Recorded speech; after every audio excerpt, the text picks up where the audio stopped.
Because you're not paying attention.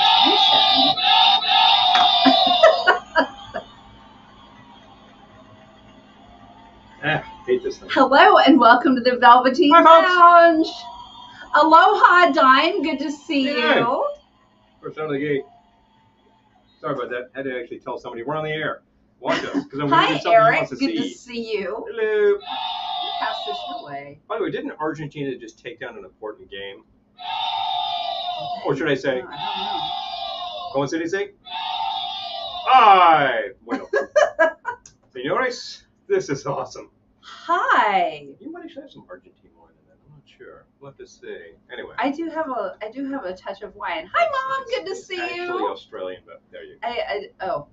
Okay. So anyway. Apparently it's Australian, not Argentine. I don't know. Yeah. I didn't get the Malbec.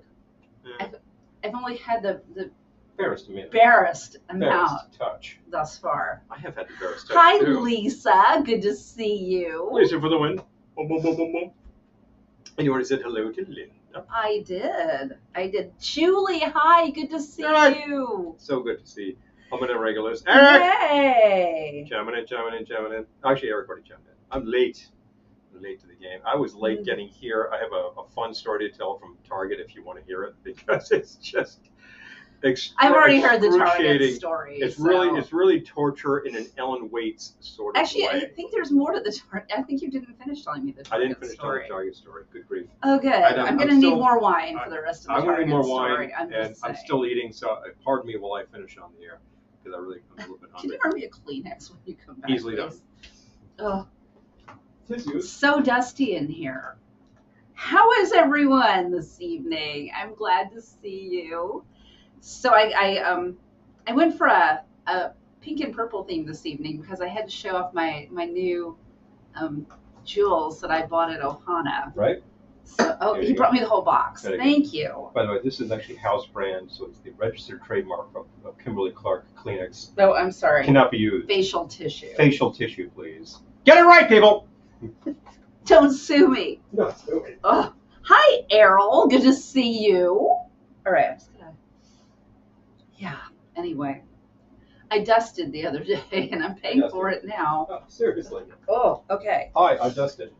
How are you? By the way, she made this lovely plate of some pasta and a little bit of tuna on a really super hot day. I don't want a hot meal right now. This is awesome. So this one here has. Oh, Diane, you're welcome. So That's the same wine, buddy. Yeah, I decided I needed to not turn on the oven today. So I made what I called, I made it fancy. Tuna primavera on chilled fettuccine salad, AKA tuna salad on cold noodles. Tuna noodle casserole. Thank you, Lisa. It's pretty damn good. I'm pretty damn happy. I suddenly cut off, the power went out. Oh, Eric. Oh, man, be safe. Oh, man. That's no joke. That's no joke. We've had that happen. We've had brownouts because it takes too much power to get this thing going. We're trying to cool what's happening outside, and it's like, yeah, good luck. There are other ways to do it, things like heat pump. And I think that's a great idea, and I could look into that. We can apparently get solar panels installed on the roof for basically no cost to us for the panels. We just start paying for the electricity over time based on like our typical usage. Eric, I get it. I'm like, if our bills don't really change, well, you have solar, okay, whatever. Did I get a new haircut or style? Not since I saw you. Oh. If you're talking to me. Yeah. Yeah. Ooh. It's going to rain shortly. It's supposed to rain here tonight, I think. So. We were talking about it in the afternoon, and I took a look at the chance. It was like 20% after 6. I said, I'll take my chances. It didn't. Yeah. As it turned out. So, yes, it looked like rain when I went out earlier. But anyway. And I think it's going to rain this is today. The weather talk on the Velveteen Lounge. Weather talk there. Should we talk about the Weather Channel for about the next 45 minutes? No, we shall not. We'll talk about it for the last 45 seconds. Finish this wine so I can make my sangria that I have in mind to make for you. It's been a long time since I've made this sangria. Excited to try it again. You're thinking Crowrooms, aren't you? I am. It has been since, I believe, 2011 when we did that. Wow, over a decade ago. Decade It plus, gets maybe. super windy here. And for a while, like, I don't know, around 2018, we were losing power all the time. Poles are going down. Yeah. We've seen a lot of work actually shoring up the infrastructure for power and things like signal lights, like traffic lights recently. And they have much sturdier looking poles. Oh. We've also seen a power line go down out there. And Dime wow, got the rain, too. is that a fireworks show? Speaking of July 4th. Oy, Dime got the rain too. Okay, so I think it's that time. I believe it is. I'll just eat. Okay. It's pretty good, by the way. Hey, let go. So this is a sangria that I created a long time ago when we did a Poseidon Adventure themed crawl room at Ohana called Belle Rosen, after Shelley Winter's character in Poseidon Adventure. You know, Belle, who saves the day by like diving underwater and swimming for half a mile. Intense. The woman has good lungs. She was a championship swimmer when she was younger. She says, it doesn't look like it, but in the water, I'm a very skinny lady. You know, she really overcomes that. A little fat shaming going on there in the movie, but that was 53 years ago. Okay, did you bring the ocean? Mm-hmm. What did you do with it? You need 1 ounce, don't you? Yes. It's behind you in a shot glass. Oh, okay. There you go. So. Pardon me. Be very careful. It's extremely full. It is very full. For the new and improved Belle Rosen, I'm going to begin with 1 ounce orange juice. The original proportions were probably based on a batch up, so. I'm going to turn Glendora's glass out, or she'll never forgive me. I also need pineapple juice, which is behind you. Truth. Pardon me.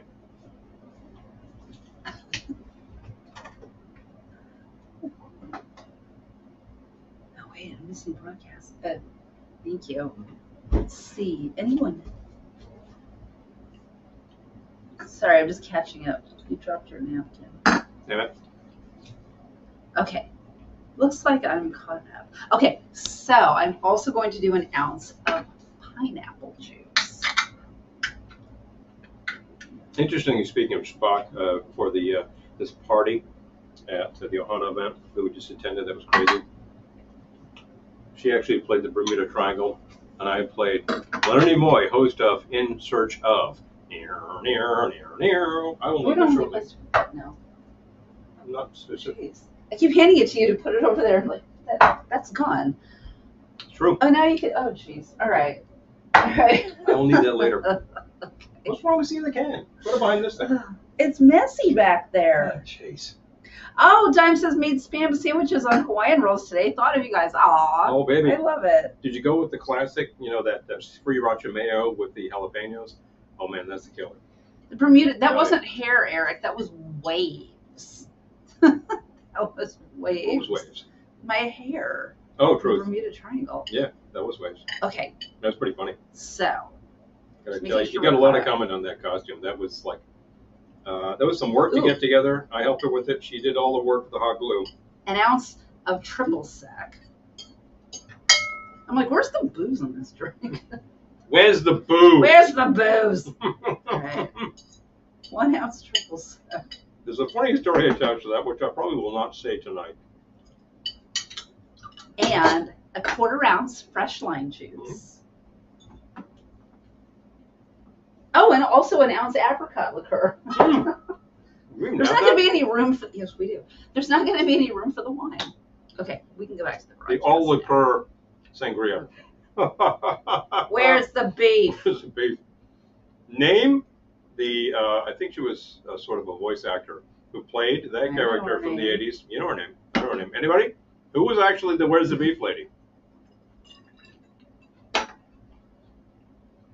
I think we made this in bigger glasses. That phrase was also used in a political debate. By whom against whom? There you go. Geez. Speaking of big 80s. Boom, boom, boom, boom. Jeez Louise. Okay, let's not go there. And a 1/4 ounce. I did. Name the persons. Fresh lime juice. And then I'm going to fill it with cheap red wine. Cheap red wine. Claire Peller, Gettysburg for the win. Hi, Gettysburg, ma'am, by the way.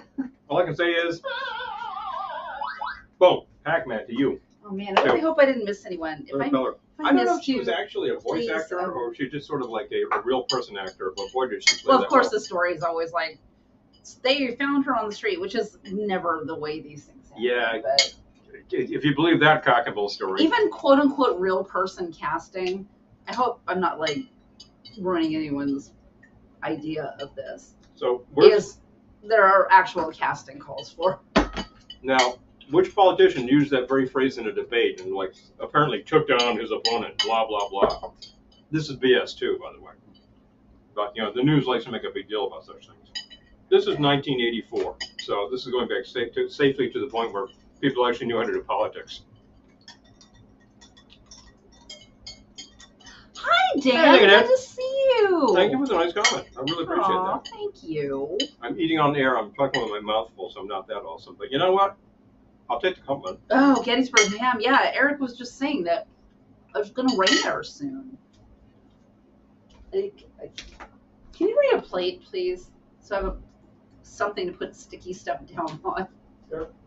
We rearranged on the other side of this room divider. Now we don't have our place to set stuff that's dirty anymore. Oy. You know, we moved one major piece of furniture, and then we realized, what were we doing with that? Oh. That's what we were doing with that. Oh. Okay. There we go. Need the rain so badly. Yeah, that's true. Okay. So I'll answer this question so none of you have to think too hard about it. 1984, probably a second debate with candidate Walter Mondale, incumbent president Ronald Reagan. Mondale's going on about like facts and figures kind of stuff about the economy. It's really good. It needs a little more. Because, you know, he was a rather smart person. And of course, what does Mr. Reagan do? He comes back with a big zinger. Yeah, that sounds really great, but like the commercial says, where's the beef? Ah, zing! And he was done. But such zingers have won elections, and it did. Actually, the incumbent usually takes this sucker down. The last thing I want to talk about right now is elections. Well, let's face facts. The incumbent usually takes it, so we can face that fact. Literally, the last thing I want to talk about. I would rather talk about people's medical dilemmas than the election. I'll take some of that. I'll have some of that. I would rather talk about anything right now. Would you like to hear about my last operation? So, sure, if that means we don't have to talk about the election. So anyway, invasive procedure and blah, blah, blah. So that's the fun part. Now, if nobody's picking up on that, that's fine. We don't need to talk about any of these things. We need to talk about these things. So first drink of the evening, enjoying a little red wine, which was dinner, and I'm still enjoying it. So actually, it's a refill. Right. So I'm enjoying it again. All right. So, Belle Rosen. You know, that's not half bad. This is good. And I'm glad I changed the proportions a little because it's perfect now. Garbage can upgrade? We kind of got a garbage can upgrade at Ohana. You got a new pop-up. I wouldn't call that much of an exciting story, but there we go. Belle Rosen, as I recall, was actually a very full-bodied sangria for a very full-bodied woman. I remember we garnished it with raisins, and then they got stuck in the big spigot. Because you put the thing in basically a Bubba keg, you know. You don't use a Bubba keg. Oh, Gettysburg ham. We're trying. We have the AC going right over there and a fan blowing. AC and a fan. We got a fan. We got an AC in the bedroom. We got an AC in the office. Trying to stay cool. We have a portable AC, which I was about to set up the other day, which is like a desktop thing. Whatever you can do. I find I get up in the morning, and if it's actually still 65 outside, I vent the place, and then by about 8, I gotta shut it down, hit that thing, and go. You hit it really hard, it starts to cool down, then you can level off, and you know you're good for a while. Otherwise, it's cold drinks. It's cold drinks. That's what it is. Cool showers. Hacks. Seriously, hacks. Errol says, you know, when your garbage can blows down the street, but you find a nicer one in the neighborhood. That reminds me of something I read one time. I believe it was in the Bombshell Manual of Style. They were talking about, you know, the quirks of a bombshell. And one of them was she never buys an umbrella. She just picks one up. Like if she's in a place, and she goes to leave and it's raining, and she just picks up someone else's umbrella. And said she never thinks she's stealing. It's just all part of the universal umbrella recycling program. Because she's going to leave it somewhere and forget about it. So there you go. It all works out. There you go. I have definitely seen what look like perfectly good umbrellas put in the trash can in New York, and I'm like, I need an umbrella right now. Is this actually? I've done it once, and it was halfway decent. It got me to work, and then it was trash again. One more use, and then boom. I'm all about a good street find, but I feel like if an umbrella's in the trash, it's there for a reason. It's because it blew out and they trashed it. Yeah. Sometimes it's not that bad. Sometimes it's half good. Half good might get you to work. Well, I do keep umbrellas that have blown out, I admit. But I remember emerging from a World Trade Center sometime around 2009. I had gotten an umbrella. I was too idiotic to look at the weather report. I get out of there. It's hauling down like just the cats and the dogs, and and frogs and rains of like blood from the sky, like used to happen in times of yore. And I was just like, there's actually no way to get to work on a subway, is there? No.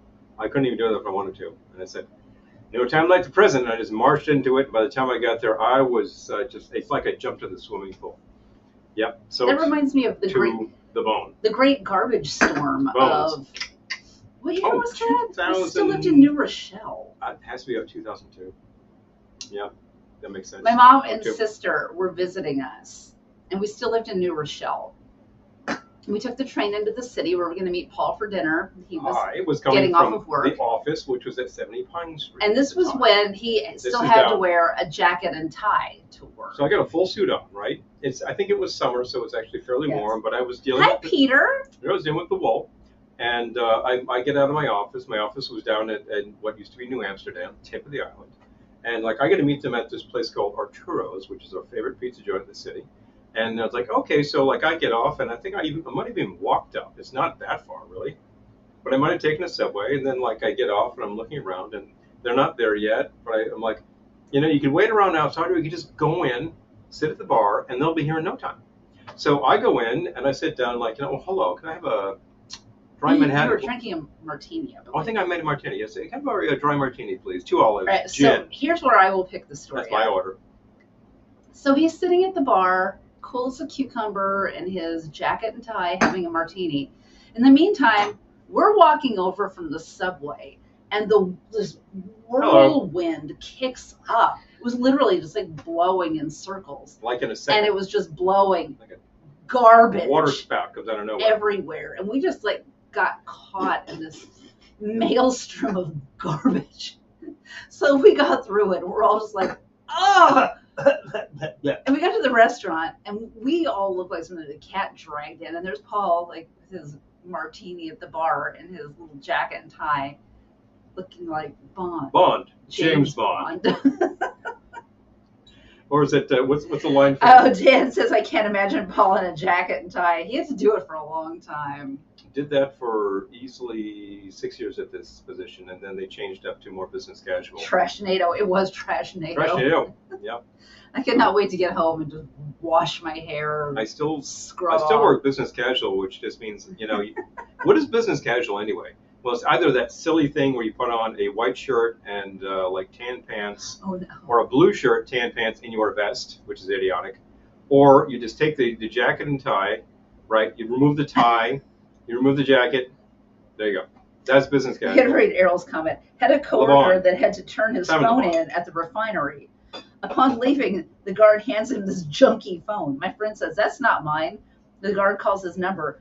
Phone ring, swap SIM. Oh, no. Oh, really? Oh, my God. Can you imagine? Oh, really? Here's your piece of crap. I'm going to stand here until you find my... Wait, I have a 15. Find my bloody phone, and then we go. Got it? Jesus. I mean, that's the thing. Yeah, sounds like Police's Synchronicity 2 video. Pretty much. Video for Cube Squared where they're just throwing stuff at them. Boom, boom, boom, boom. Baby doll. Yeah. It was really great. I was just sitting there like, hello, how are you folks doing? They're like, oh. We're all just like, good. I was like, can I order you perhaps would you like a martini? Yes. Yes. Yeah, as long as you didn't open your mouth. Oh, yeah, no. Yes, I want this martini. I'm pretty sure I was covering my eyes at that point, but yeah. By the way, a tux.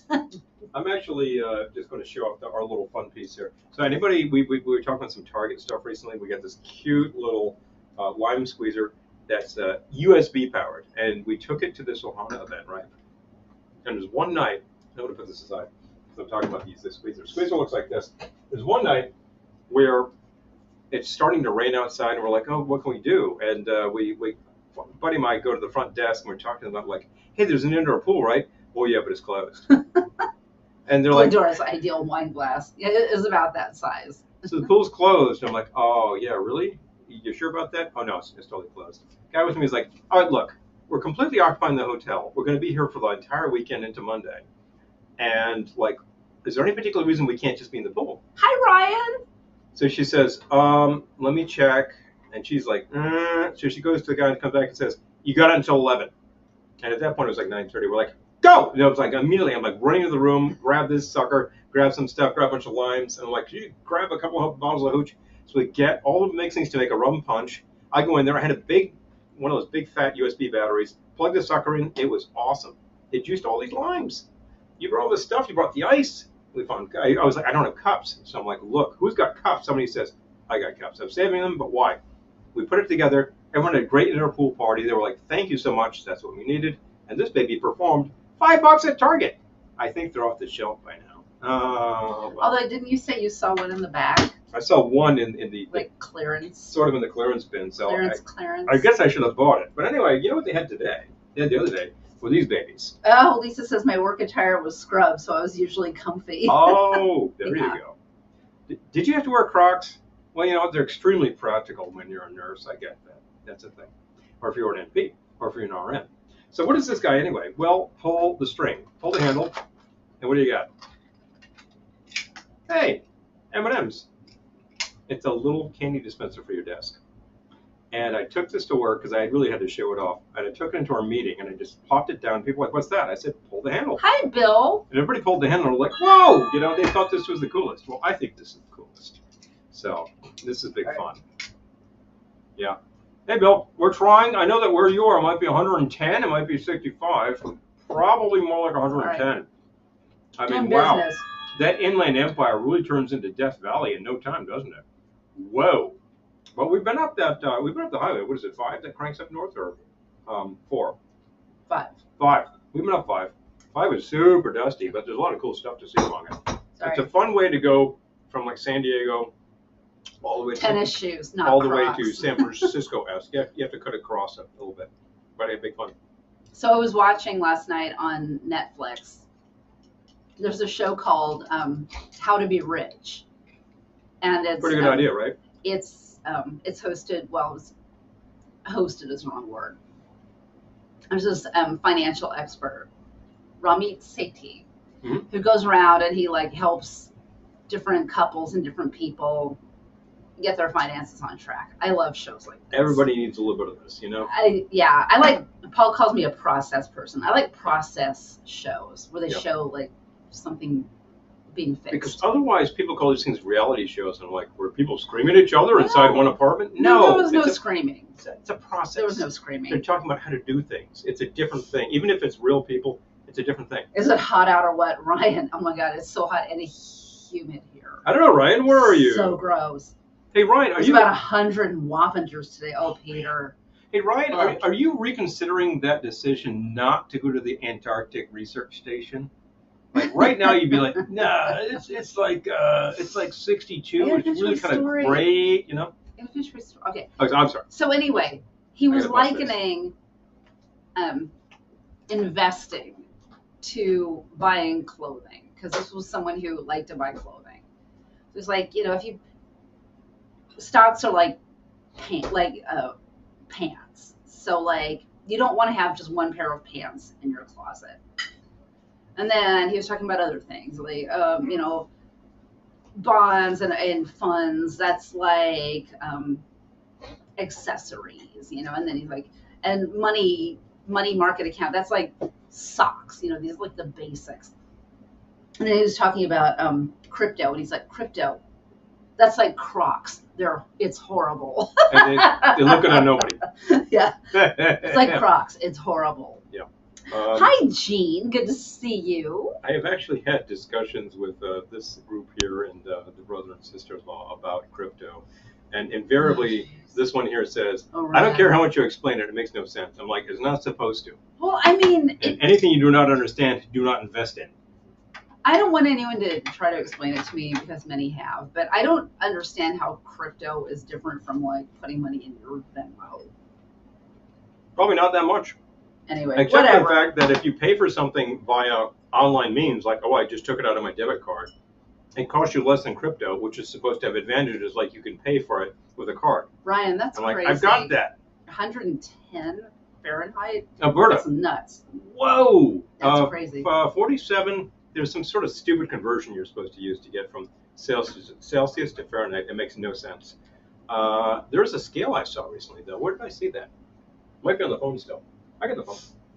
Let's check that out. I was looking this up because I was like, who is Celsius? Swedish scientist. He invented the scale. Wait a minute. Yeah, that works. So let's see here. Oops, let me try this out. I can do the translation. Not a big problem. I'm enjoying the Bell Rosen a lot. I bet For you those are. of you just joining us, Mm-hmm. I'm having a sangria I call the Bell Rosen.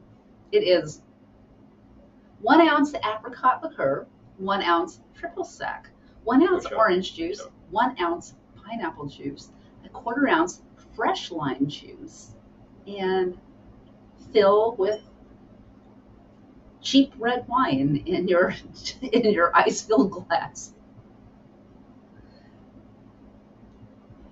Oh, Peter says I would invest in some Côtes de Rhône myself. Well, yeah.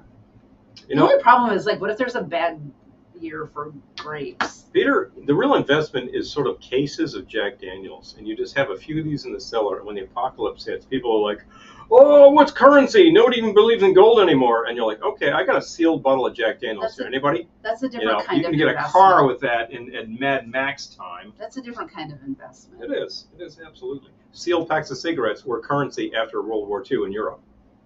I mean, good cigarettes, not the junk that they sold there. Let's see. Let's hope it doesn't come to that. I don't know. Mad Max seems increasingly possible. What are you looking at?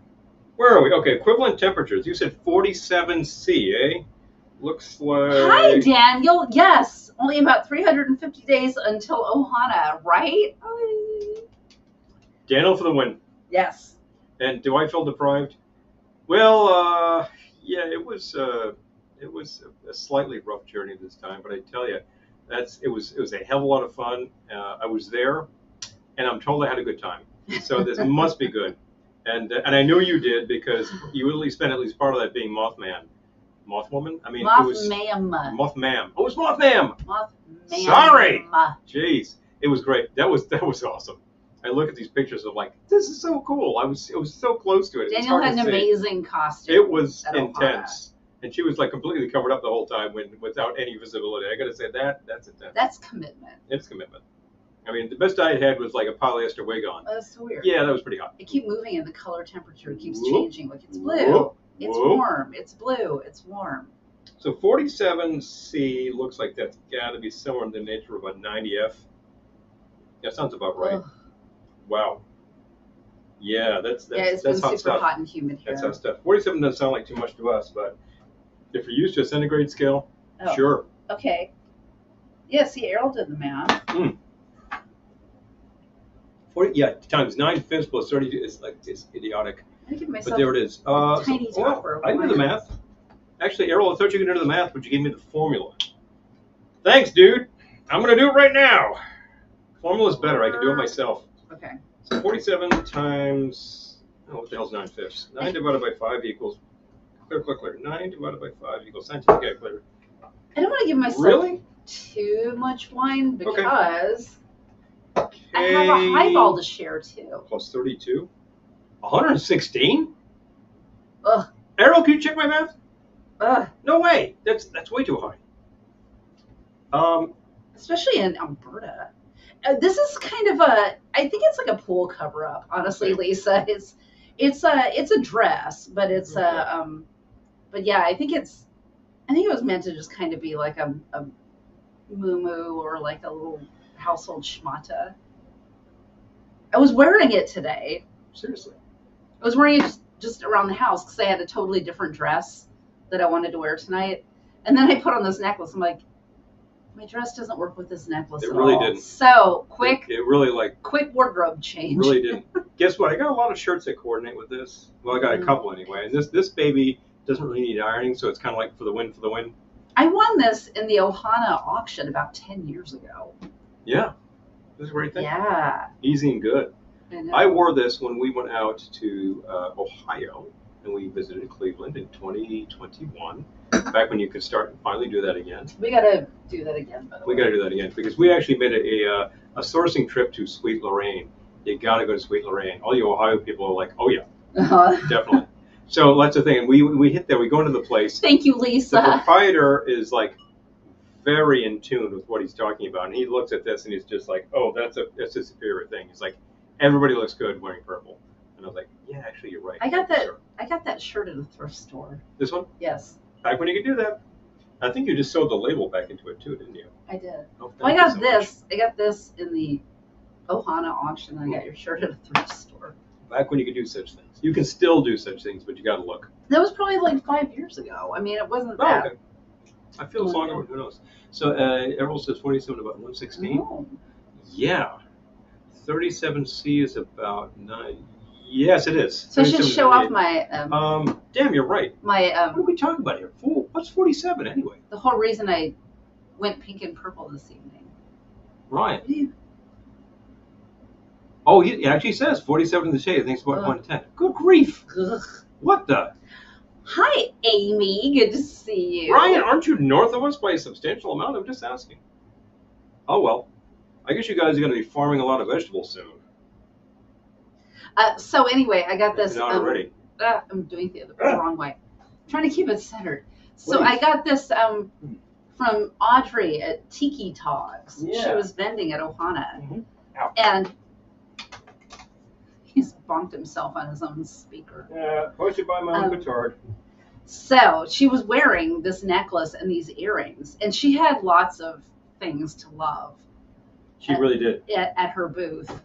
But when she came up to our table and I said, are you selling those, the ones you're wearing? And she's like, I will at the end of the day. There you go. So I literally, when I say I bought them off of her, I bought them off Right off of her her. back. Actually, her ears. And her neck. And her neck. And her neck. So, yes. And didn't you tell Tiki me Talks. at one point she's talking to you, she's like, boy, I could really use a coffee. Yes. And I was down in the room and you ring me up and you're like, bring a coffee for Audrey. I'm like, of course. So I did. Hi, Alan and Elizabeth. Good to see you. We had the Keurig. I bought her a really good cup of coffee. I bet she was really happy. So. Oh my God. Yeah, turn the heater off, Ryan. Damn, man. 116. That's awful. That's intense. That's like Death Valley. I was going to say, that's what people die when it's that hot. Because I remember back when you were a kid and you belonged to the Scholastic Book Club and you get the Guinness Book of World Records every year, like, highest temperature recorded in the United States, 123 in Death Valley. I'm like, 123 in Alberta. Jeez, man. Death Valley has got to be like 150. Ugh. Yo! Ugh. Watch out. But it's, the thing is about Death Valley. It's a dry heat. It's a dry heat. It's a dry heat. We were just talking last week when we were doing balloon twisting in Piscataway, which was like. Oh my gosh, we haven't seen you since the 4th of July. I haven't seen this since the 4th. Okay, we've had 2 balloon twisting gigs. Check that out. Then. There's much to say. Shall I demonstrate my balloon twisting prowess, which I had none of whatsoever before? You want to bring over 2 balloons and we'll both twist them? Let's twist some balloons. Sounds like fun. So I'm talking to a couple who had moved from, where did they move Vegas. from? They moved from Vegas. Yep. And we are standing there in this heat and this humidity. Daniel, the humidity is awful. Oh, it's the killer. It is absolutely. If you could just reduce this to about 10%, you'd be like, oh, it feels great. Mm-hmm. So this gal, they're there with a young child, and they're just looking at us like, is it always like this in New Jersey? And I just turned to them and say, in July, this is it. I mean, the whole state's basically a swamp. So you got the humidity, you get the heat. You're in this sort of subtropical zone around New York City, etc. It's awful. The air you is got sick. It. But she said, yeah, well, we also lived in Missouri, which is also a swamp, so there you go. Oh, Julie, funny you should ask. So at the first gig, we did a lot of, we advertised that we would do dogs, giraffes, squirrels, and swords. And then I ended up doing a couple of crowns for people, too. I just a really simple 1 balloon because I made one for myself. The second gig, we got there early, and our friend who books us for these jobs, since we were super early, she's like, well, is there anything you want me to teach you? And so she taught us a couple of things. It was super valuable. But we started making flowers and just putting them aside. And the first 90 minutes of this job were dead. Like, no one there, because it was early. Because this was one that they were going to watch the fireworks. And it was like 5:30, so no one was there yet. By 7, it was insanity. The line was so long. And everyone wants flowers. And it was, anyway, it was crazy. But it appears we have a lot of yellow. Is that a good thing to go with? Sure. I mean, you say go get it. Oh, I'll take an orange. Oh, we want orange. I gotta match my dress to my balloon. I'll take an orange. That'll match me too. Okay. Here we go. So we have Paul's gonna blow up 2 balloons for us. There you go. Or am I gonna blow up my own balloon? No, I can blow up the balloons. Okay. Just hang the balloon. There we go. Feel sorry for people with asthma. Exactly. Oh, seriously. Right. Okay, so if you are actually getting into genuine balloon twisting, there are better balloons and there are good balloons and bad balloons. The ones you get from Party City are adequate to learn, but they pop a lot. Errol, that's so funny. They pop a lot. What's a good brand of balloons? Qualitex, There's I think? Qualitex, Sempertex. I ordered some new ones today. The term Qualitex sounds like a different rubber device that's sort of this shape. I'm just saying. Wait, we're both doing orange? Yeah, why not? Okay. Do you want All right, no, it doesn't matter. Doesn't matter. I want to use a color that we have a lot of because we're going to do the gig soon enough. So you can get that hand pump that they sell at Party City. It works. But if you're doing a gig, you want to go for the Gusto. Gusto. And G-I-G. There's only one professional pump. It's a Filbert. It's made by Filbert. There you go. It is a non-electric pump. You raise it up and you go zoop, and there you go. But it was so hot and humid. It was super hot. And for the second one, I had done like a little bit of clown makeup. Oh yeah. Oh my God, it was too much face covering. So hot. Even that. Okay, let's see if I can get this. The whole point with this guy is that you can hit it with one swoop. Well, yeah, wrong. Maybe not. This is not quite there yet. Is that good for you? Sure. Okay. There you go.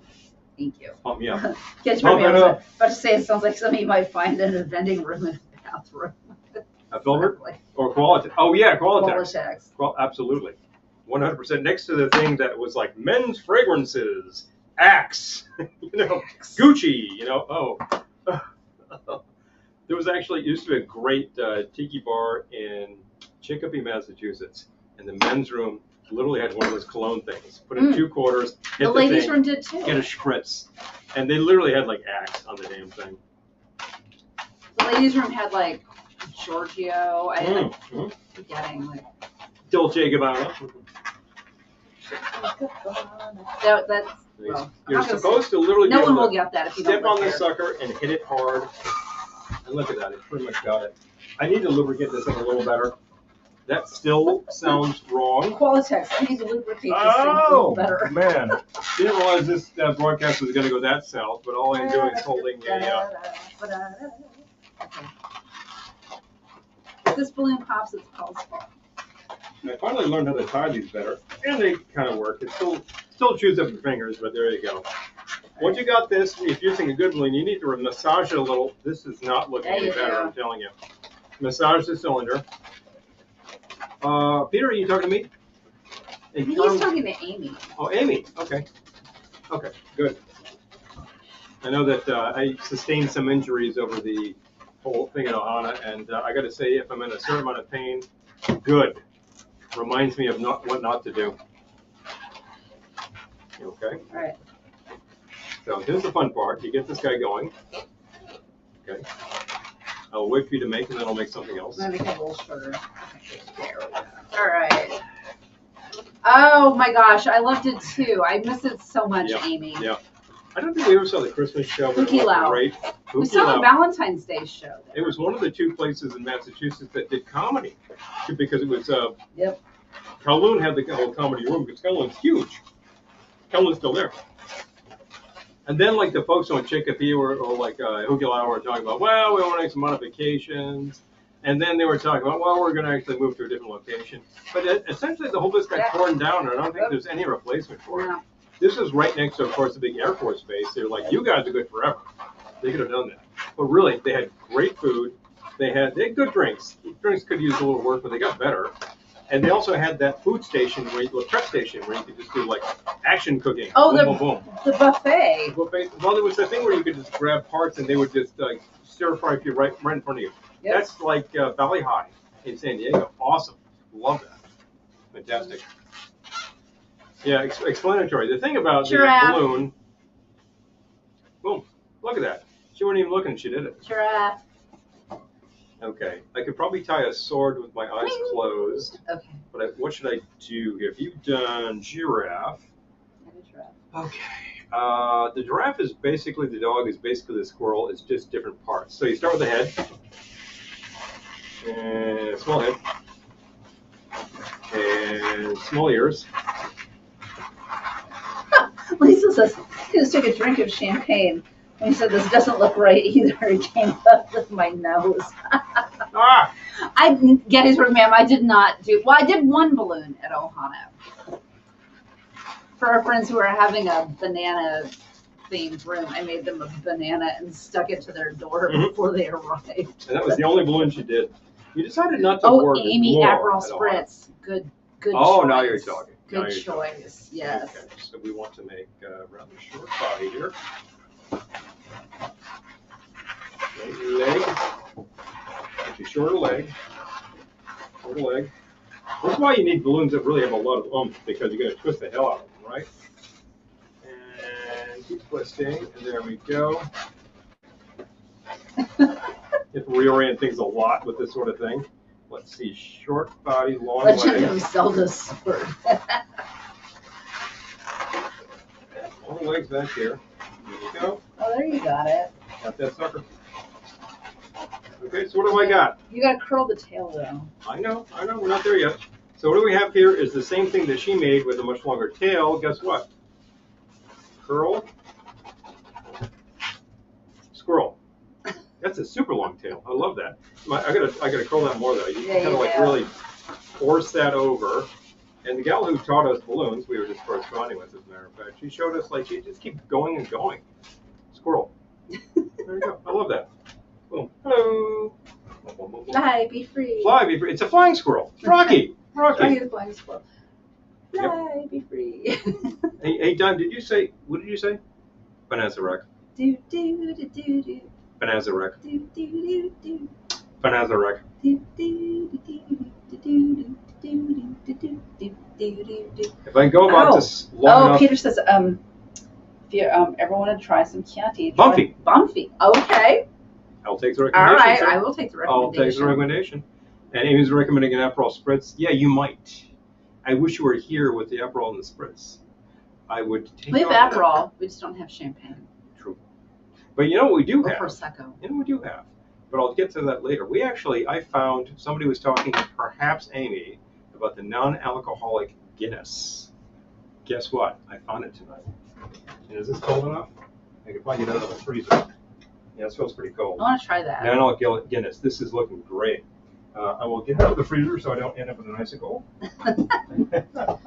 Frozen. That would be nothing. Yay! Nugget. And let's actually start. But I wanted to start with something that I thought was a really great idea because it suddenly came up in conversation. I thought, yeah, let's do that. Let's do that. Let's go with a classic, which we've improved. There's a standard way to make this. Oh, Dan says it's good stuff.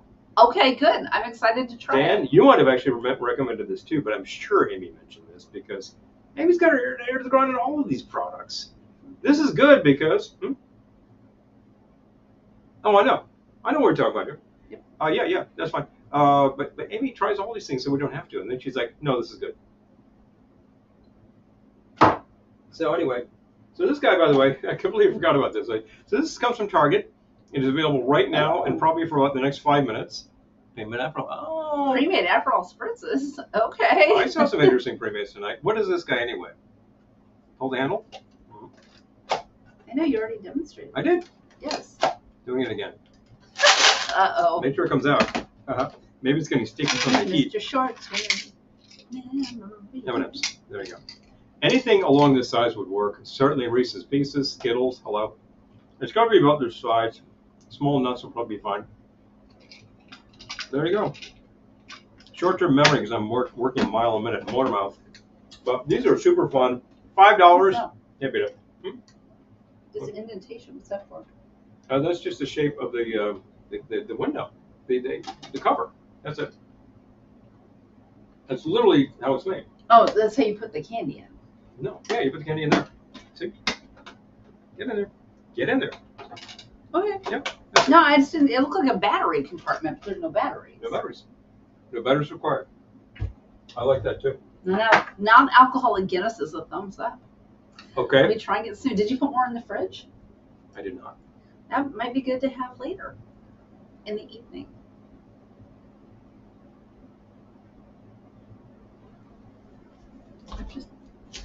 I'm just saying. It's not going to be cold enough soon enough, so guess what? I got one in the fridge. I got one in the freezer. Don't forget the one in the freezer. Yeah. We don't need the beer pop. Saw it recently. Big pain in the neck. So what I'm going to do instead is let's mix up. If you like pina coladas, getting caught in the rain. I don't like getting caught in the rain, but I like pina coladas. Let's do it. Says it actually tastes like Guinness. Tastes like Guinness. I'm excited to try it. Guess what? You got a can of pineapple over there, and I could use it. And what I'm going to do is do something really simple. Okay.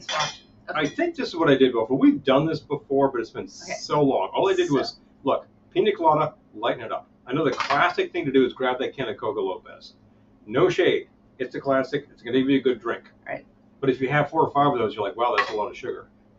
Where's my diabetes medication, you know? Diabetes. Got the diabetes. 3 ounces of the pineapple juice.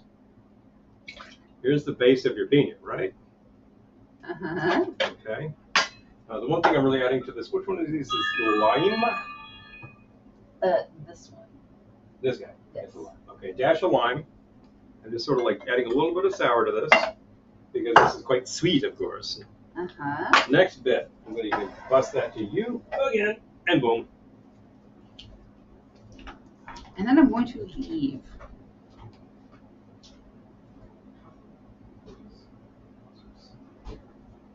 Wait, jeez.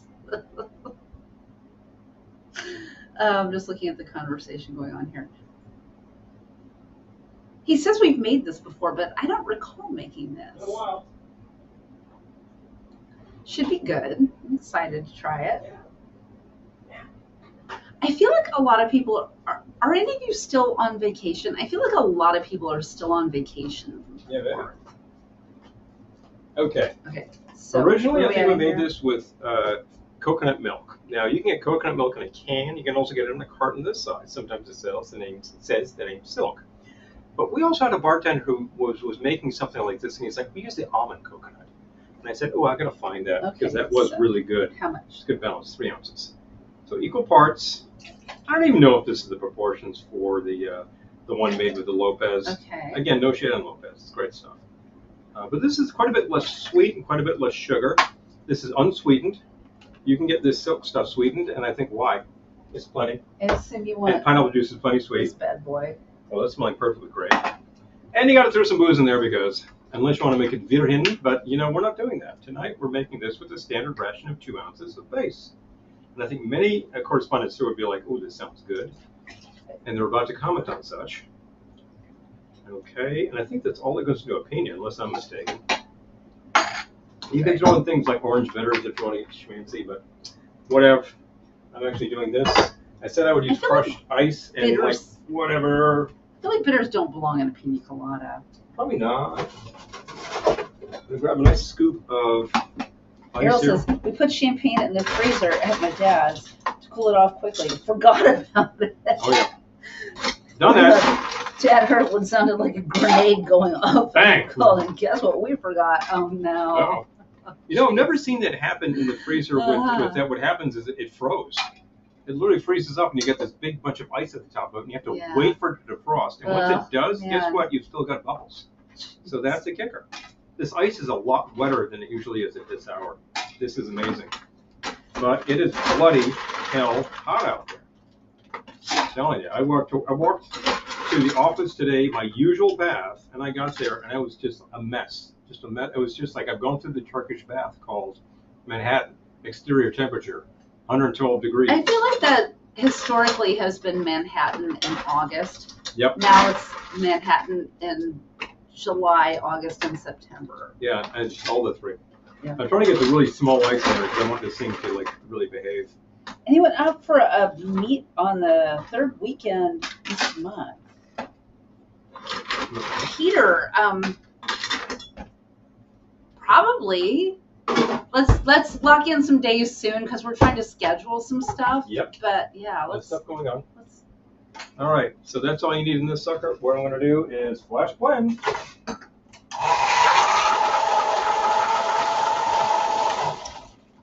You don't need to blend the hell out of this as with its typical piña because it's not quite as thick and creamy. Blend with ice and pour. And pour. Oh, that's good. That's good. I need a DOF. Into. Mm-hmm. You could do also a hurricane glass. That's perfect. Maybe we should get a hurricane glass. Yeah. Yeah, I'll do that. I can't do that anymore. Why don't we've got DOFs over there? I said hurricane. I know, but just trying to make your life easier. But Whatever. Chump don't want the help. Chump don't get the help. Ugh. Oh yeah, but the thing about 4th of July is it was just broiling and humid. Wicked. Yeah, just soaking wet. But our friend bought us drinks. She just like went over to, there was a vendor who had beverages. Yeah, like And she bought iced tea, lemonade, Arnold Palmer. She bought a lemonade, a fruit punch, and an Arnold Palmer.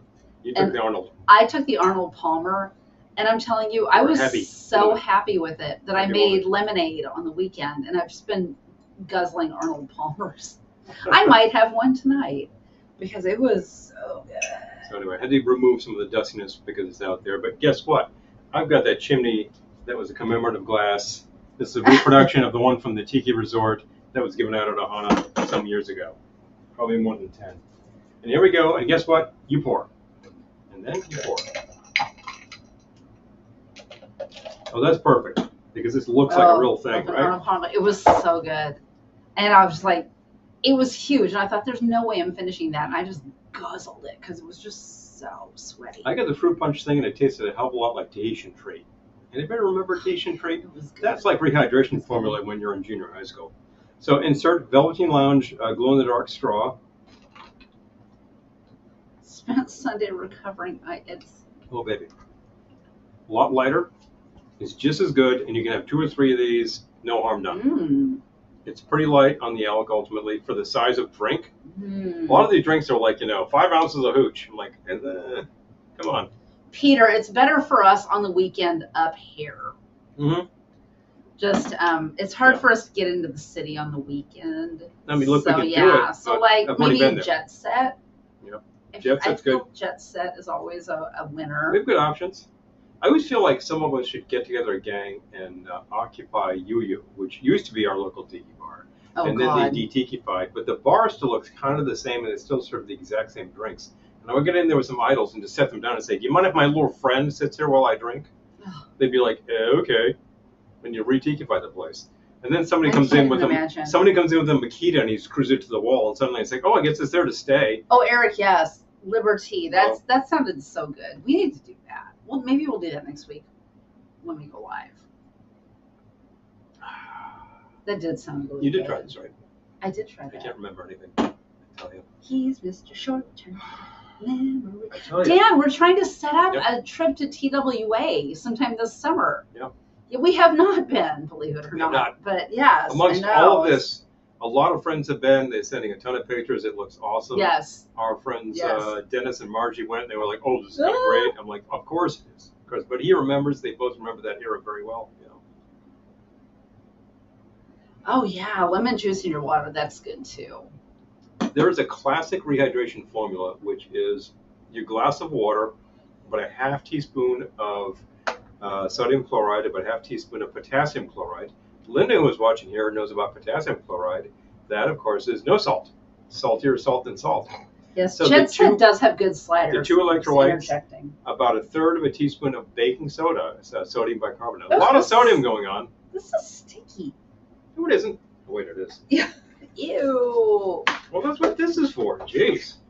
Come on, lady. All right. We got stuff. So anyway, you got 3 electrolytes. I like to do that in a glass of water, in a glass of seltzer, stir that all up, and just add a squeeze of lemon, and it makes it fizz because of the sodium bicarb. There you go. I need the 1.5. That's a 2. I know. No, it's a 1 and a 2. Okay. I use that for light rum, so that should be fine. There you go. I don't need it for light rum. Yeah, but guess what? Whatever you're putting in there will overpower that. Give me a towel, please. Mm-hmm. Thank you. You have some to your right, by the way. Oh, I do? Okay. Mm-hmm. You see them? They got buried. Oh, there we go. I give you a separate squirt bottle because we have surplus on this. This is what we do because we don't cheap. have a sink back here. Okay. No, I don't have a wet sink. I don't have a dry sink either. Is that a Velveteen Lounge bar towel? Why, yes, Why, yes, Amy, it is. We do have 2 back here. Guess what? Thank you for asking. The Velveteen Lounge bar towel is available to you as the consumer in your own home bar. Look at this. It's a fabulous print in magenta with the Velveteen Lounge logos all over the place. I will share the I have link. drinks, I have flowers, I have martini glass logos. And as much as this is a polyester side that looks like it's not very good and absorbent, the cotton side is, and it's fabulous. I believe Lisa owns a pair of these and loves them. And if you're like, well, magenta isn't towels, really... Amy has towels, Dime has towels. If magenta is in your bag, maybe you like the blue model, same exact design. Teal. It's teal. So the teal is available to you. The magenta is available to you. You can buy 1, you can buy 2. Let us know. We still have towels.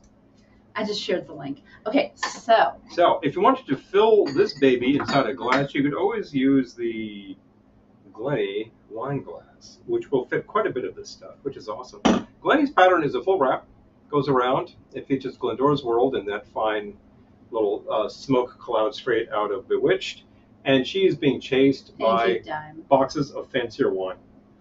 You gotta love it. Is she being chased? I feel like they're just flying around her like they're hovering. They're her friends. My buddy. They're her buddies. I'm trying to get this in here very carefully. I'm having a very bad time. Okay. Get in there. I hate you. Anyway, so there we go.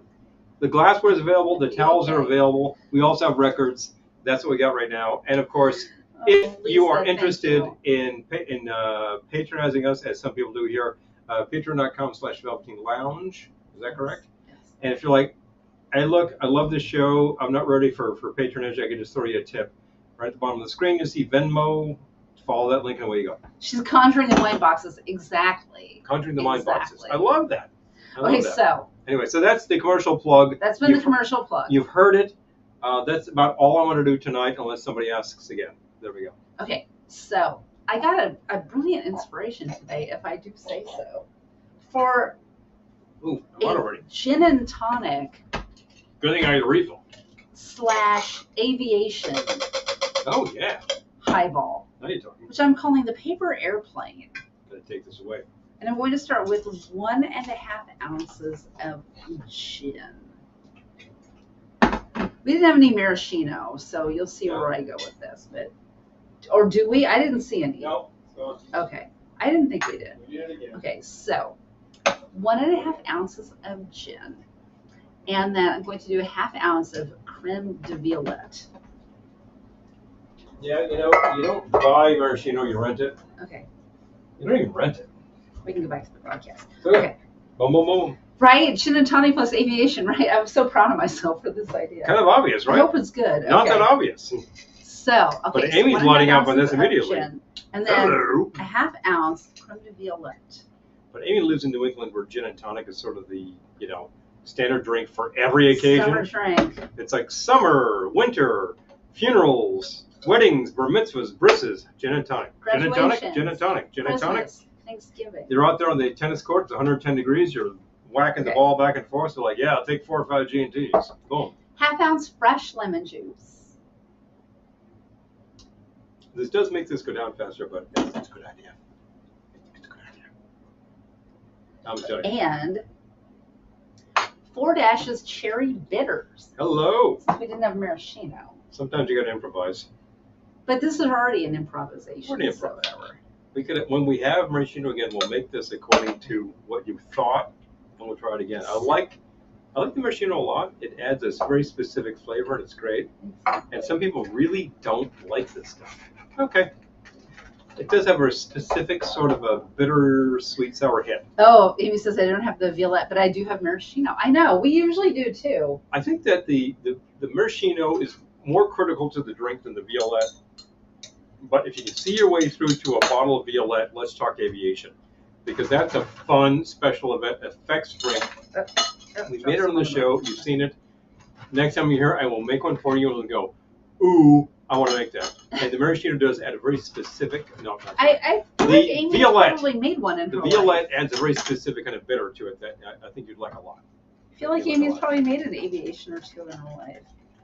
Okay, so I'm stirring all of that, and now I need the tonic. Tonic up, come right up.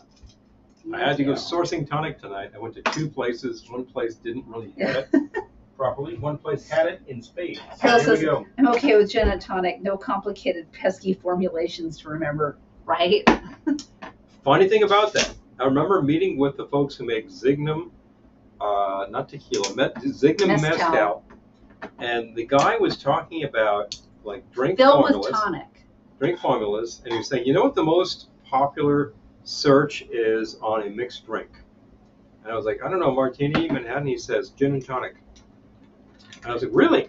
That sounds pretty simple. He's like, yeah, but the thing is, people who don't really know about mixing drinks are like, how much gin, how much tonic? Exactly.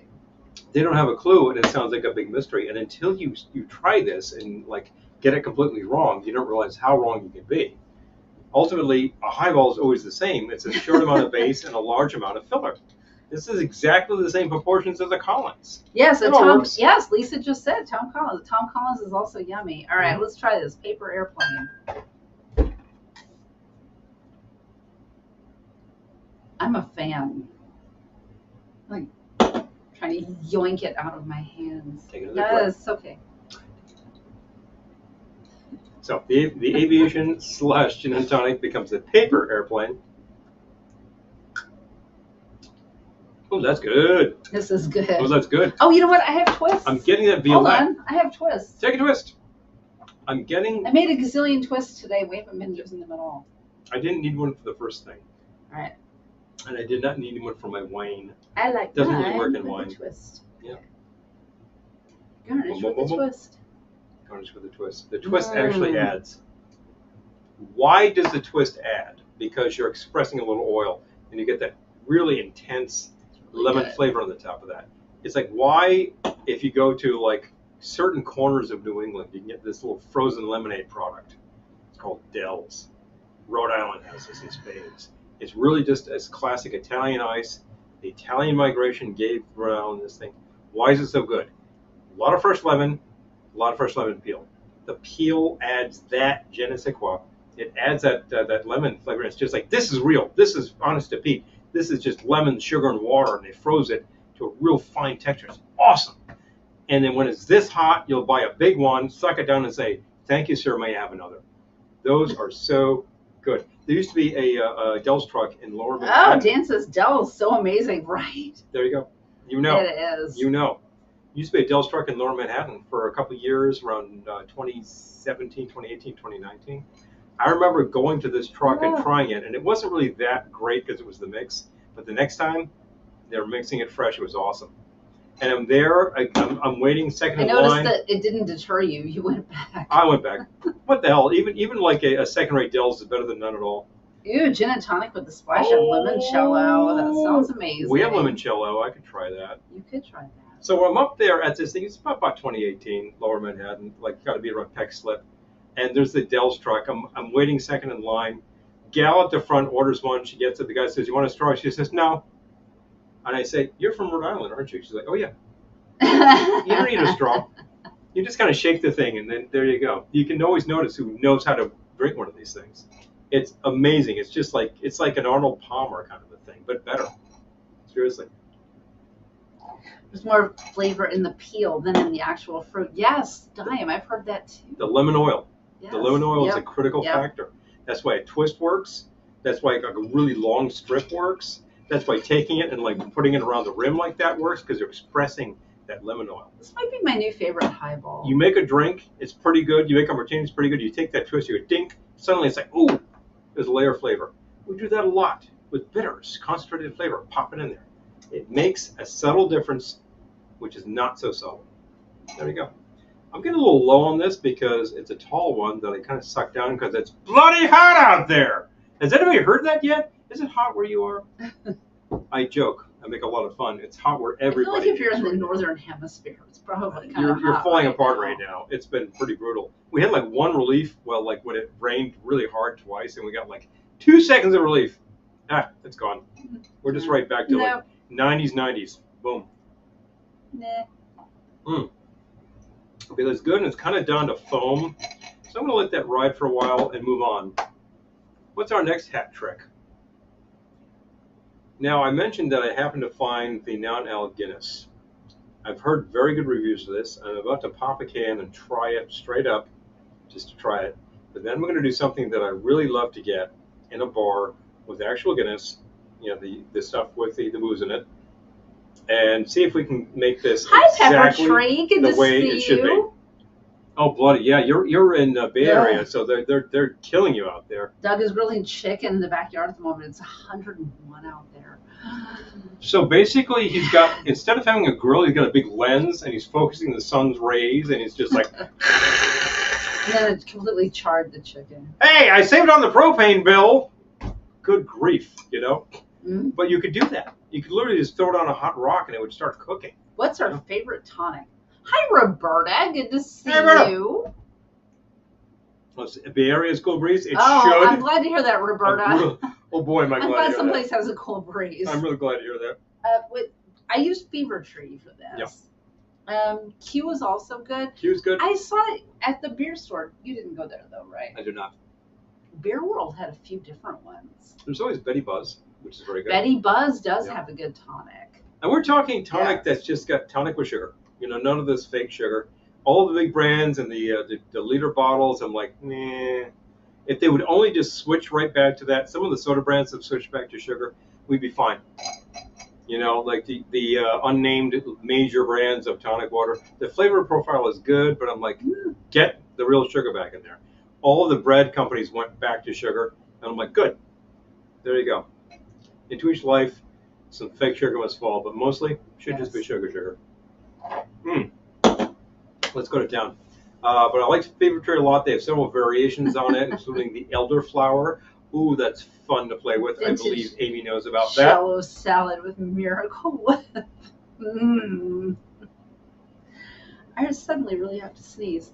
It's the AC and the fan. Pardon me. I suddenly need to be ill with the thought of Miracle Whip in my Jello salad. No, it's not. I work here. Excuse me. I've actually had that with the Miracle Whip, but you know what? It's really not bad. It's not good, but it's not bad. Oh, Julie says, I get the Pepsi real sugar pop, and I think it tastes so much better. What can I tell you? It's weird but true. See? And Pepsi is the only major manufacturer that's making the Pepsi with the sugar. They sell it in small cans, and it's kind of cool, you know? Coca-Cola is not doing this. Got another vote for Guinness Zero. Time. Try it. Let's try it. We're going to try this stuff, and I'm going to get around you. Okay. Wait What I wish we had like a Wait a minute. I don't need to do that. Guinness with alcohol and a Guinness without, and then like we could say which one is which. I did not taste test. Buy both, no, did I? But we're going to try the Guinness Zero. Is this like Coke Zero? No, you know, kind of. It's a dark product, and it's slightly sweet.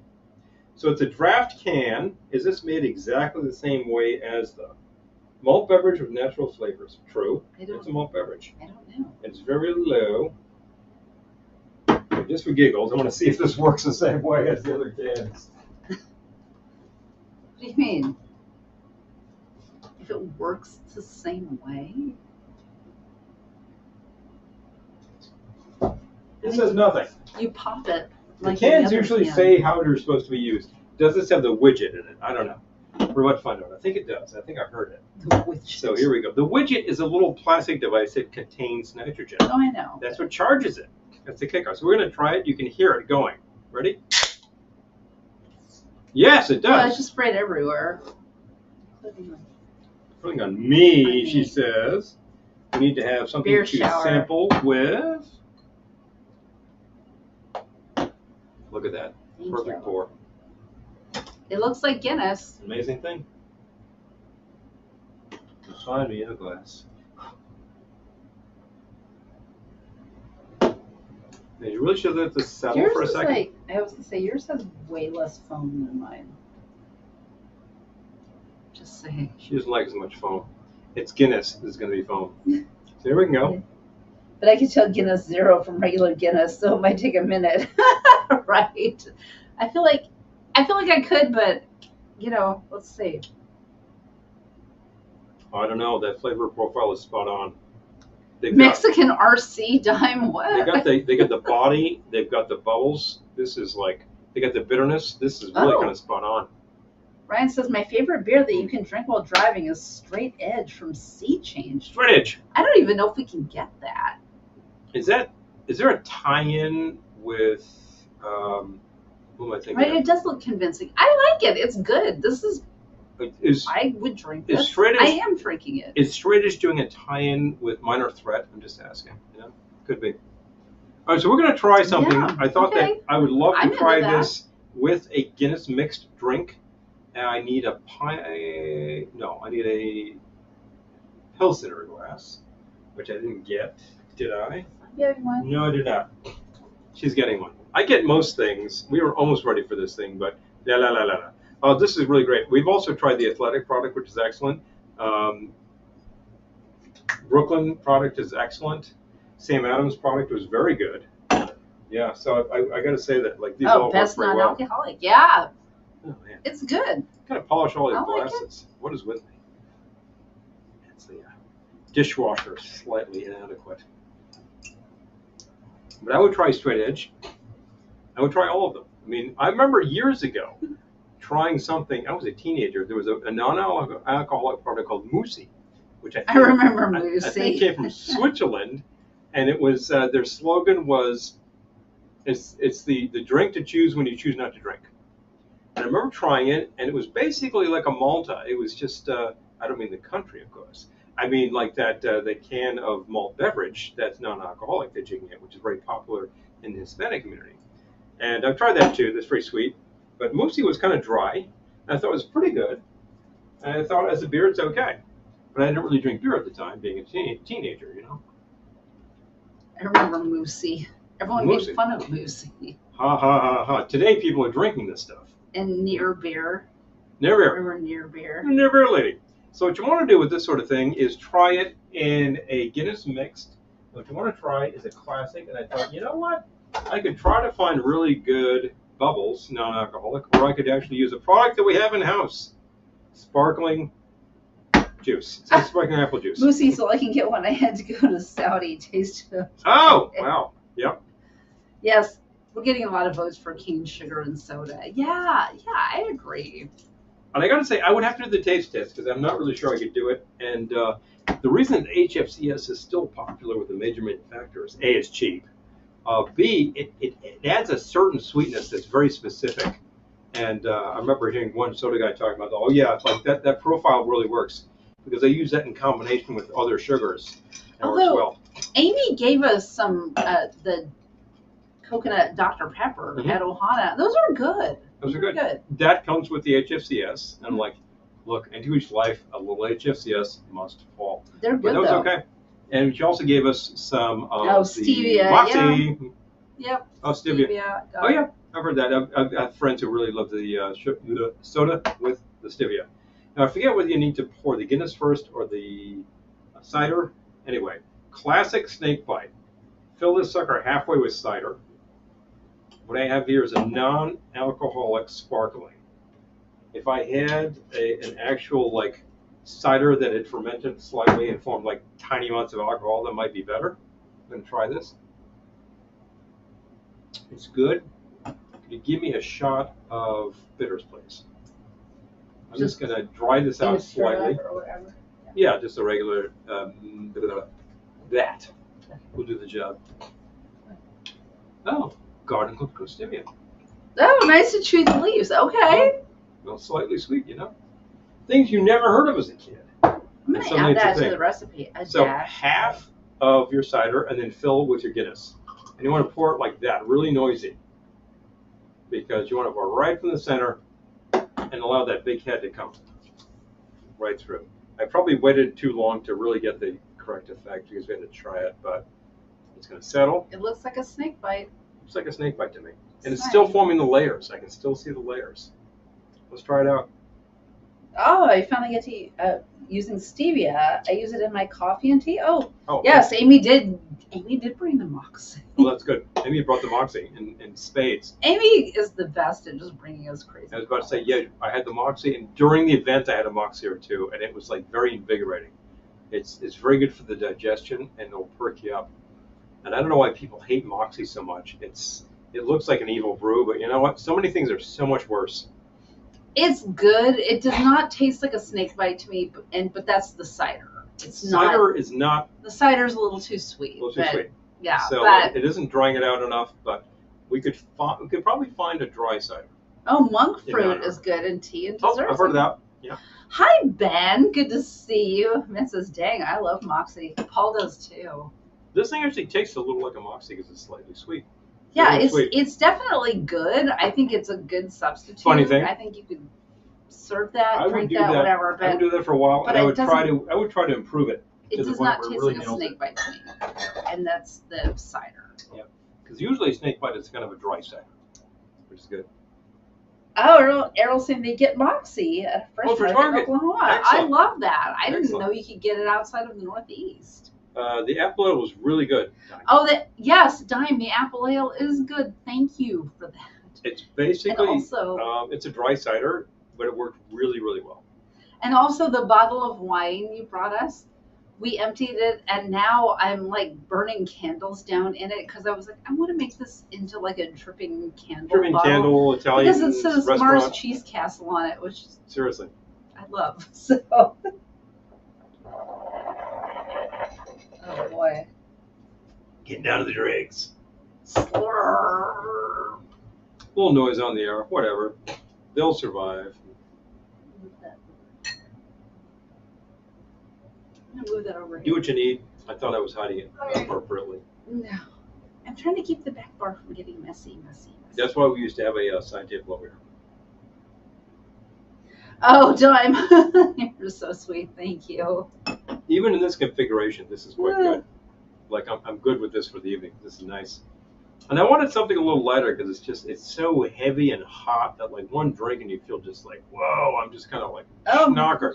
Ben Too says much. They bottle Moxie locally, literally just over the river and mountain from here. Hello. Okay. Yeah. The classics. I remember classic local soda companies. Some of them are still around. There's one that we can get in New Hampshire that does a lot of great flavors, like birch beer. They do a maple soda, and that's one you can get at the Stadium. What is that brand again? I'm gonna look it up. Hold on. Take a look. And we actually found a house brand maple soda at supermarkets upstate New York. We tried it, and it was actually pretty fun. It was great to work with, and we still have some. That wasn't it. Hold on. I should just bust it out. Moxie is one. Squamscott. Squamscott, that's it. Yep. Squamscott. If that isn't a New England name, I don't know what is. And they make all sorts of fun sodas. And it's all sugar, etc.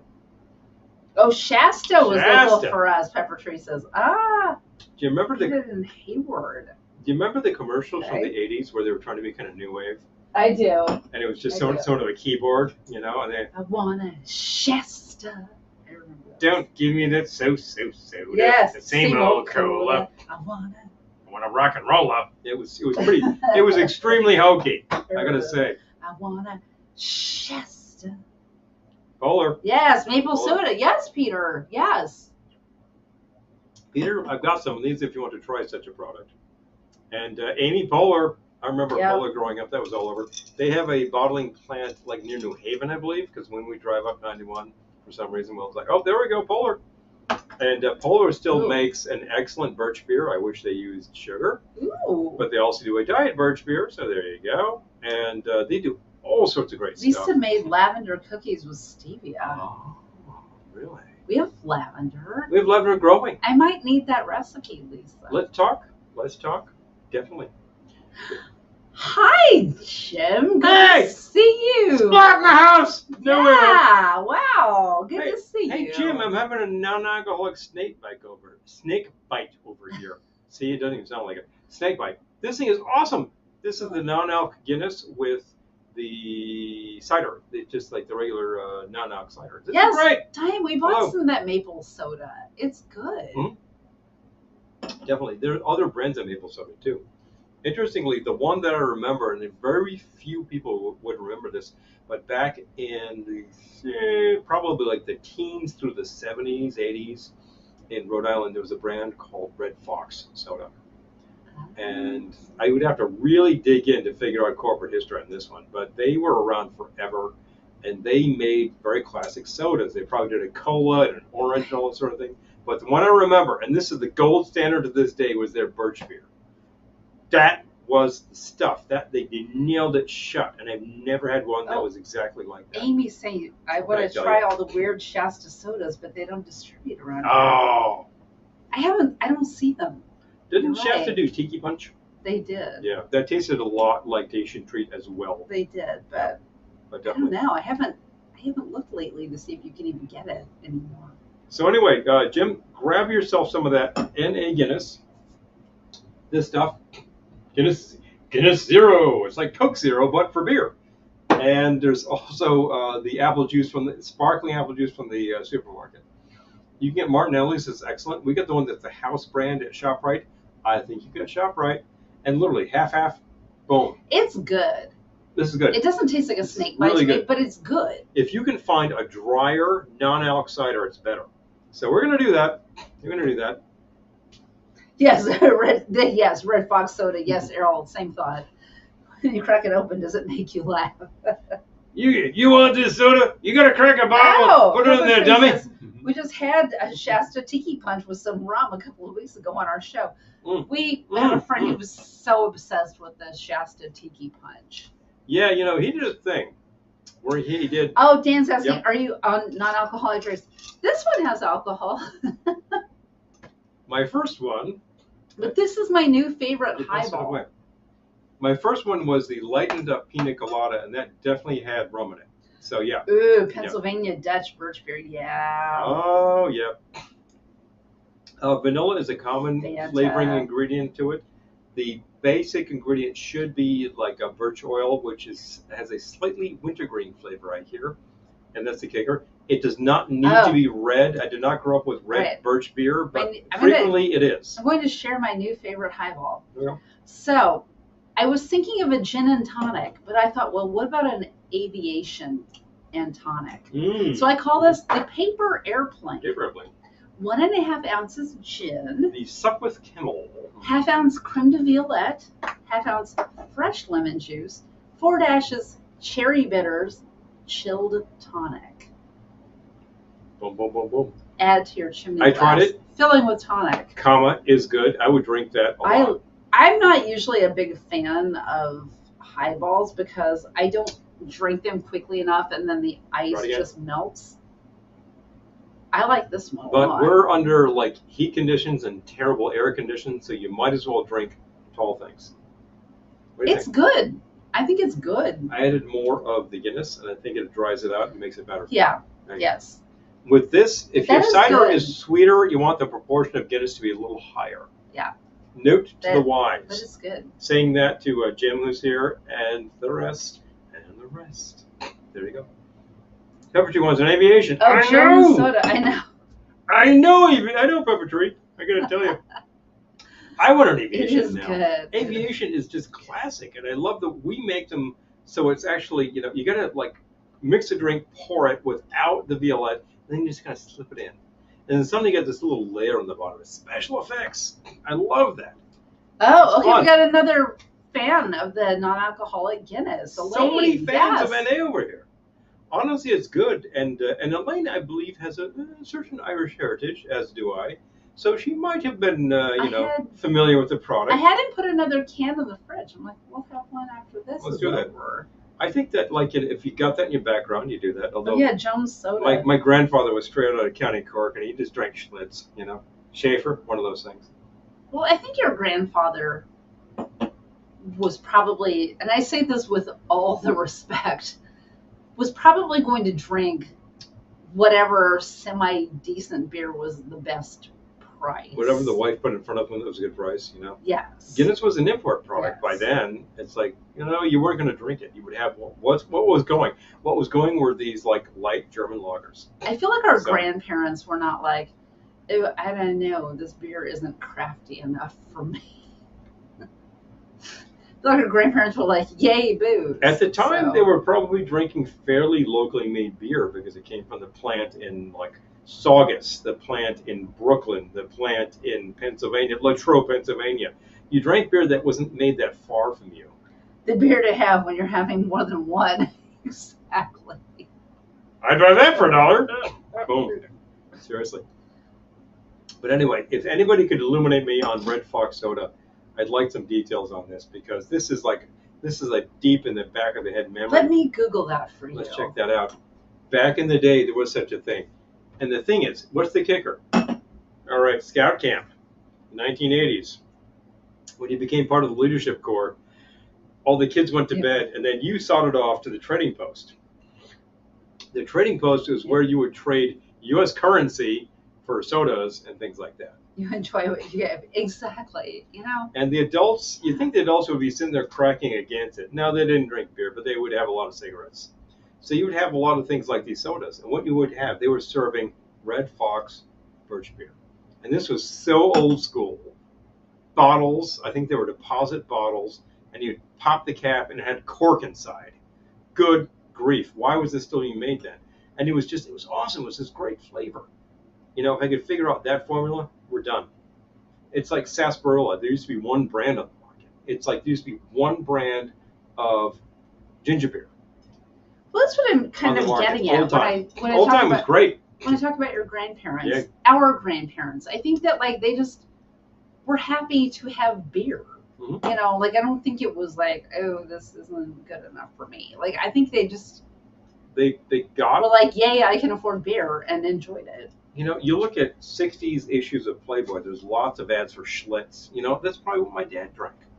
It was around. It was the stuff Schaefer, Carling Black Label. This is what people drank. It was the thing. It was the kick. PC sticks and AC/DC on the boombox. Yeah, seriously. Ben, I hear that. It was the thing at the time. All these young punks listening to metal and like way too much sugar. There was one kid in my troop who was hypoglycemic. He couldn't have sugar. Yeah, one day he got into it and he was like really jittery and we're like, you need to knock it off. But he had special treats that he could have that were really low in sucrose. And like if he controlled it, he was fine. That's the thing. You got to think about these things. And like those kids were great. I was part of the leadership thing at the time and I was like, you got to try this, you got to do this. Here's how to sharpen a knife,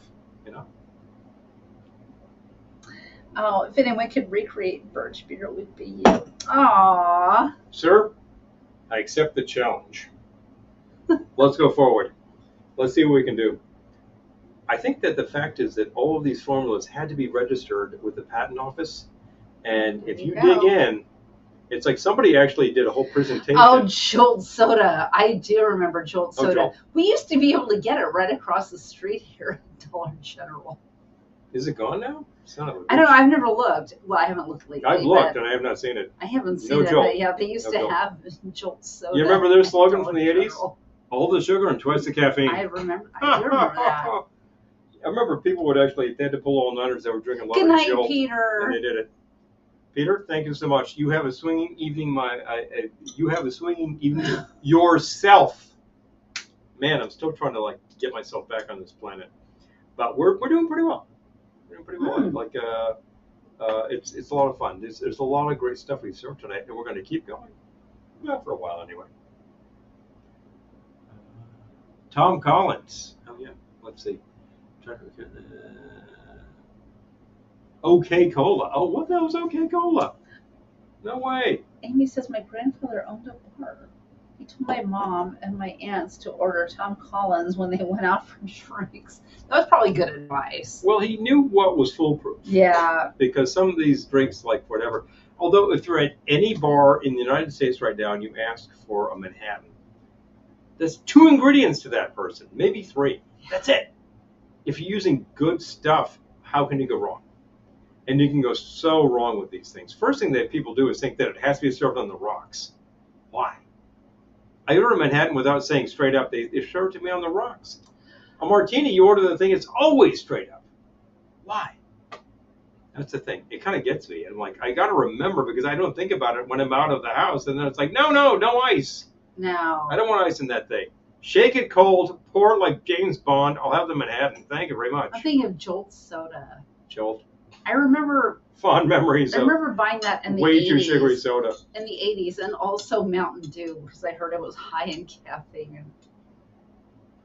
Mountain Dew was because when we were scouts, we would buy that at the training post and we'd get all hepped up. The other thing to do was really hilarious was you would ask the guy for a swamp water. Anybody know what a swamp water is? I'll let you mull that over. I didn't go Please. to camp.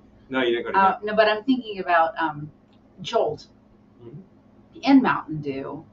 And this was in undergrad, before I started taking undergrad seriously, when all I knew was that you don't do anything until the night before the final, and you stay up all night and cram. Boom, boom, boom, boom, boom. So I would attempt to do that. I never did that. And mostly Jolt soda helped with that. Vivarin was just a lot of caffeine. Yeah, it's still in the market if you find it. Booze is too expensive for badly made drinks. I agree with that. Seriously? And I also think life is too short to drink a drink that's awful. To drink junk. So if you get a drink that's awful, you don't have Send to it finish it. Back.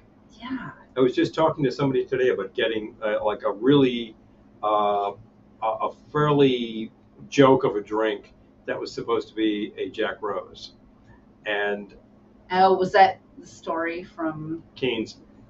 Because I'm talking to the guy, I'm like, can you make a Jack Rose? You asked for an Applejack sour. I did. That's what a Jack Rose is. And I said with grenadine, it's easy. And he's like, okay, great. And like he comes up with something that looks like an appletini. I said, it was blue. It was green. It was green. I was like, I'm sorry, that's not what I ordered. And I really should have been more specific, but if you could take this back and just get me Manhattan, there we went. I really need to teach them how to make a Jack Rose because this is a venerable steakhouse. They know how to make everything else. They're good. I honestly think because it came from the service bar. Yes, perhaps the main bar. I feel like the main bar would have known, but I don't think the service bar knew. Shoulda, woulda, coulda. Plus, to their credit, they had a bottle of this blue-looking liqueur that said Applejack. So I can kind of see their confusion. It was just pucker. That's all. It was awful. No, it was awful. I 100% agree. I agree. Yeah, well, pucker's not great, so we got to say. Well, he didn't have to talk to the manager because they made it right. They just brought him something else, and they did it with a smile. That's why I love this place. Well, the fact is, like, they should. They're an old school place. They'll do it. And Amy says I say that about room crawl drinks. Exactly. I usually don't take a drink in the room crawl, not because I don't think they won't be good, but I'm just there for the entertainment. It's a lot of drinks. We got to stay awake and alive on Friday because then there's Saturday and then there's Sunday. Oh my gosh, Lisa! I went to a restaurant bar and ordered a Tom Collins. And the girl brought me a G&T. I told her this isn't a Collins. I added my own sugar packets from the table. Oh, no. There's still. You shouldn't have to do that. Despite the cocktail revolution of the early 1990s, despite Dale DeGroff, despite Audrey Saunders, despite all of these people working with a classic bar setup, and there's too many for me to name here, but I would love to name them. Despite all the people working really hard on tropicals to make them be less beach junk drinks and real drinks again, Jeff Berry, Martin, Kate, etc. Huge amounts of people. Despite all of this, we need that. You go to a regular place and you say, I'd like a Tom Collins, and they serve you junk. Oh God, What's going on? I'm just trying to get my point across. Why is this still a thing? We're 30 years past when people started making better drinks in this country. You should be able to get a good Manhattan and a good martini, and a good Tom Collins and a good G&T. This is not a problem. It shouldn't be a problem. You should be able to get a Mai Tai, get a good Mai Tai anywhere in the nation right now. He should, yes. I think that he should approach Seriously. them. I agree with you, Dime. Yeah, you know something? Hi, Jen Len. Good to see you. We know the mater in the place, and I kind of feel like I could talk to him and say, listen, this is what we're talking about. We also have talked to the bar staff. Collins makes us not squirt. Amen. Amen. Seriously, I'm sorry. I got a little. Kevin, hello. Good to see you. I got a little amped up there just because this stuff bugs me. Any idea what was the tiki punch served at Ohana Bar? Tiki punch? Oh, Kevin, hi. Was that on the menu? Was that the major thing, the 5 drinks menu? I bet we could find out if it was. Was it the non-alc one that they had, or?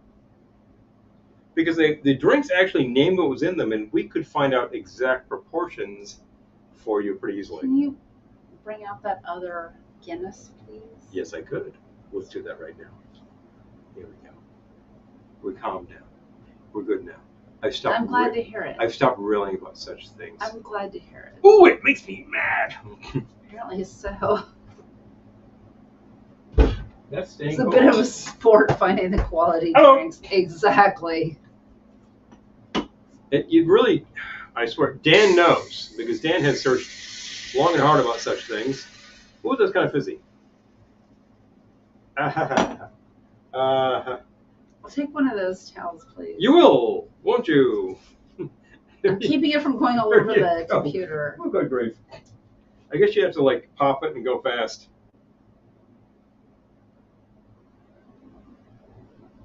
I'll take another towel if you don't mind. Thank you. There you go. Boom, boom, boom.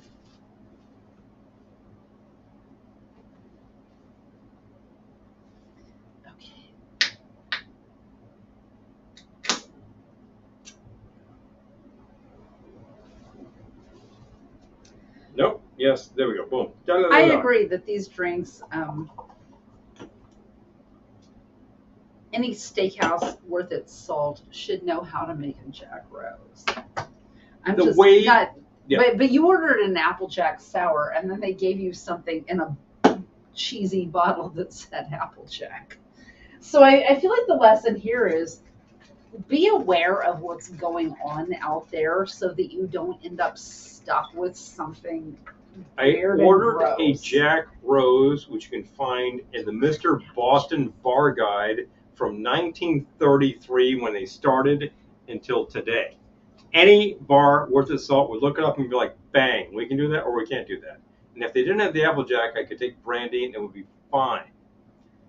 When I was describing it to them, I'm like, well, it's kind of an Applejack sour, and which it is, and they still screwed it up. And I was not happy about it, but I said, listen, just take this away and make me Manhattan. And they did, and it was fine. I feel like you're worked up. I don't understand why a joint that's been there since 1883 doesn't know what a Jack Rose is. That gets under my skin. Because, you know what?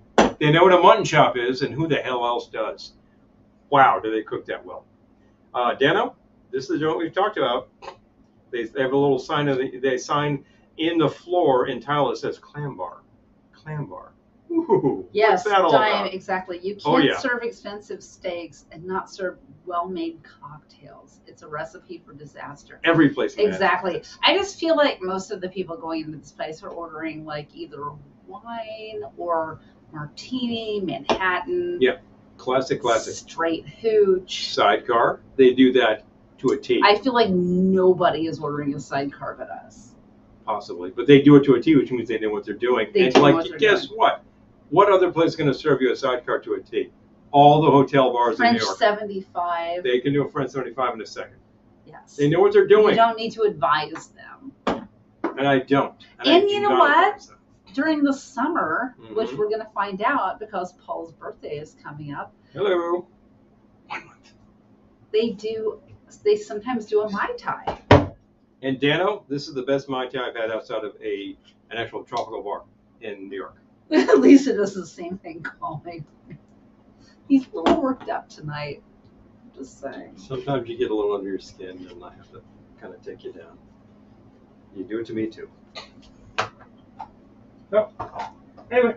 I'm enjoying this Guinness a lot. This is good. I just re-snake bite it, and I have a nice heavy head of foam that you Wouldn't should. that be a re-snake bit? I'm just saying. I will contemplate that for a while.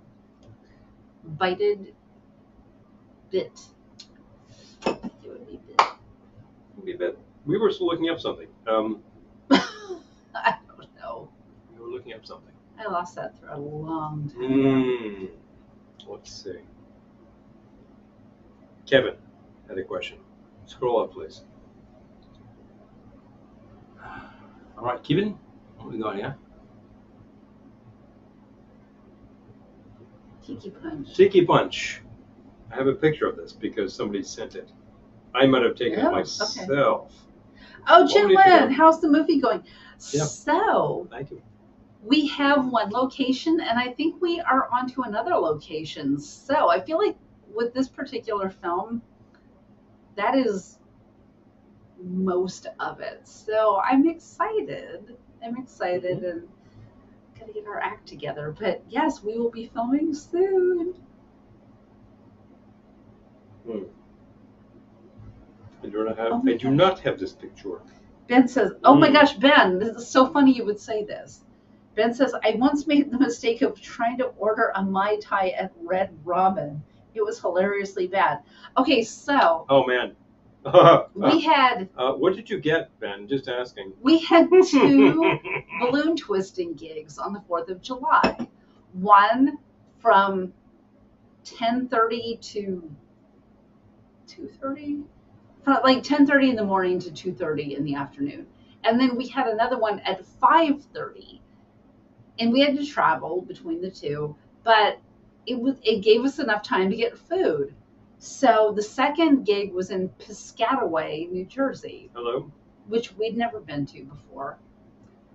And I don't have a big frame of reference for Piscataway, but it seemed very corporate park-ish. It reminded me of Irvine, California. It was just like a lot of companies, a lot of offices and stuff, and not a lot of anything else. So driving around trying to find food, and then we find this strip mall, and we see Fridays. And we're like, okay, great, fine, because we had to get some food, and we were not finding food anywhere. And the major choices seemed in that strip seemed to be Fridays and Applebee's. Given those choices, I'm going with Fridays. Applebee's was across the street, and then there was Panera. But we're like, I was like, you know what? I don't want fast casual. I want to sit down. Let's sit down. So, Not so we went to Fridays. We did not order a Mai Tai, but there was a Mai Tai on the menu, and the ingredients were actually pretty close to legit.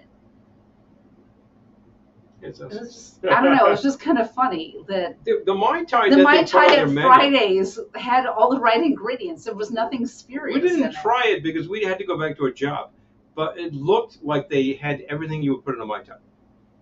And I'm just hi transmissions and hi Devin. Good to see you, Devin. Go. I just like saying Piscataway. It sounds dirty. Oh my gosh, Ben! It was green. No. That is not a Mai Tai. Oh, boy. Ben, I have no idea what they put in there. Oh, boy. That was Red Fox time. Hey, Jesse. Yep. Oh, that was time. Okay. I just like saying Piscataway. I know, right? It's kind of fun, Piscataway. Now I can't find all the threads about Ohana. Oh, here's one. Here's Messer Shoops. Hello. He's just scrolling. He's fubbing us. No, I got a comment from your sister saying, we, the short people in the back, thank you. Yeah, all the people in the front were kind of crowding it out. I had a lot of trouble getting cry tie. A lot of trouble getting good video this year. Blue Curacao and Amaretto. Whoa.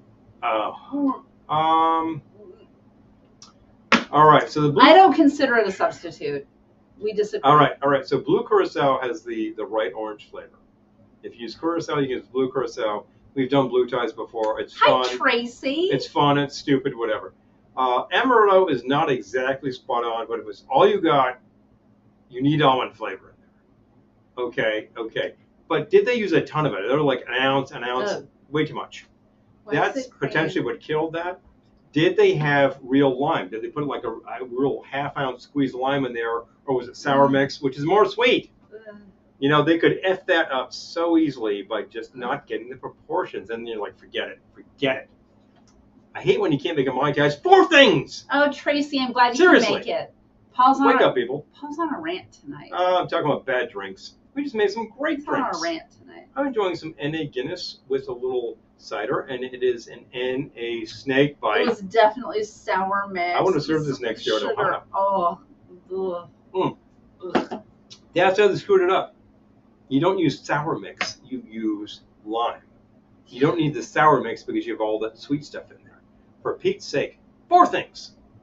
Some people use 5, but 4 things. How could you screw it up? People, wake up. But we've seen like professional bartenders like get all bent out of shape. Well, this is how you make this. And I think 6 things. 6 things? You know what? Rum, triple sec, orgeat, lime. Most people use simple syrup. You don't really need the simple syrup since you have the orgeat. You mentioned orgeat, right? I did. Yes. Orgeat's sweet enough. You don't need this. I agree with you, and I don't use it. I'm just saying that most people do because that's the recipe. Okay, 5 things. Because really, the Trader Vic formula is 2 ounces of the same rum. Okay, the orgeat, the triple sec or curacao, and the lime juice. That's about it. The only other things that really go in there are the shell from the lime, rum, sprig of mint. A lot of people use rum and rum because the original rum is long gone. Although you could use Appleton 15, and that is about as close as you're going to get to Ray and Nephew 17 as it goes. That's a good rum. It is slightly dear. I'm not going to say go and do that.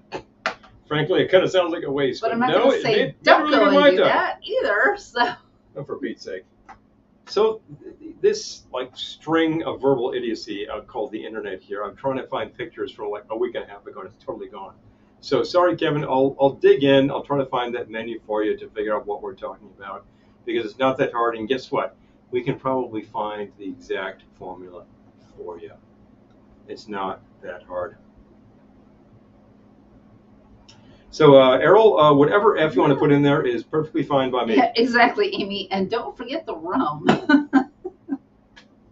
I was telling somebody while I was in the pool at Ahana on Thursday, I think it was Chris from Ohio, talking about the Trader Vic's Vegas, the ill-fitted Trader Vic's Vegas. Yeah, Ben, I feel like if you don't need it, don't use it.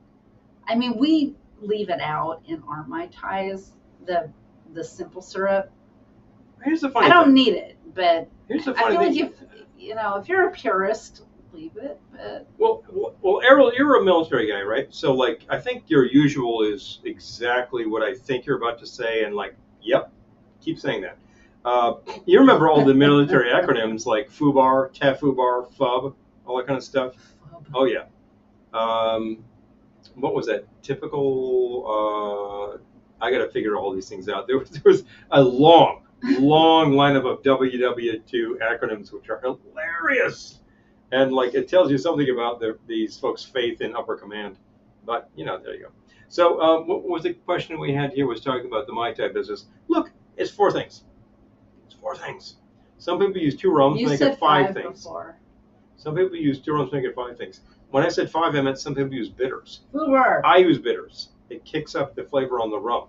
But if you're using really good aged rum, you don't even need that. I don't do that. You don't do that. I do that. Sometimes I use like more ordinary middle shelf rum because I want to be able to make these repeatedly, But a Mai Tai is not much, and everybody knows what goes in it. Everybody knows what's in there these days. So why does every Mai Tai you get, even at a home bar, taste a little different? That's my question. And At the end of the day, it should not be that hard. I could mix one right now. It would be spot on. It would be good. We have good rum out there. It's not rocket science. It's not even chemistry. It's just a Do we have few Orchard? simple things. I can't do it. I don't think we have Orchard. I never made Orchard. Oversight. Well, guess what? I'm working from here tomorrow. I'll make the Orchard. We've got to be able to make Mai Tais. Wow. Can you imagine? The deprivation. Oh! The deprivation. The wailing, the keening, the tearing of clothing. Why can't we make Mai Tais? We'll get there. Don't worry about that. I don't know what food bar is, but I know what go-to bar is. Lisa. Amen. For the win. Well, Amen. you could always ask Errol about FUBAR. He'll tell you all about it. Even Olive Garden had an Italian Mai Tai at one point. Oh, man. Well, that would involve the Amaretto. And if you make it properly, it wouldn't be so bad. It's just that people are like, an ounce of Amaretto. Wrong! You know, big no fail. That's twice as much as you need. People are all like, ounce, loading it up. Big, sweet beach drinks. That's going to get you screwed up at the beach when it's 110 out there. No good, man. Bad idea. No good. Don't do it. Don't do it.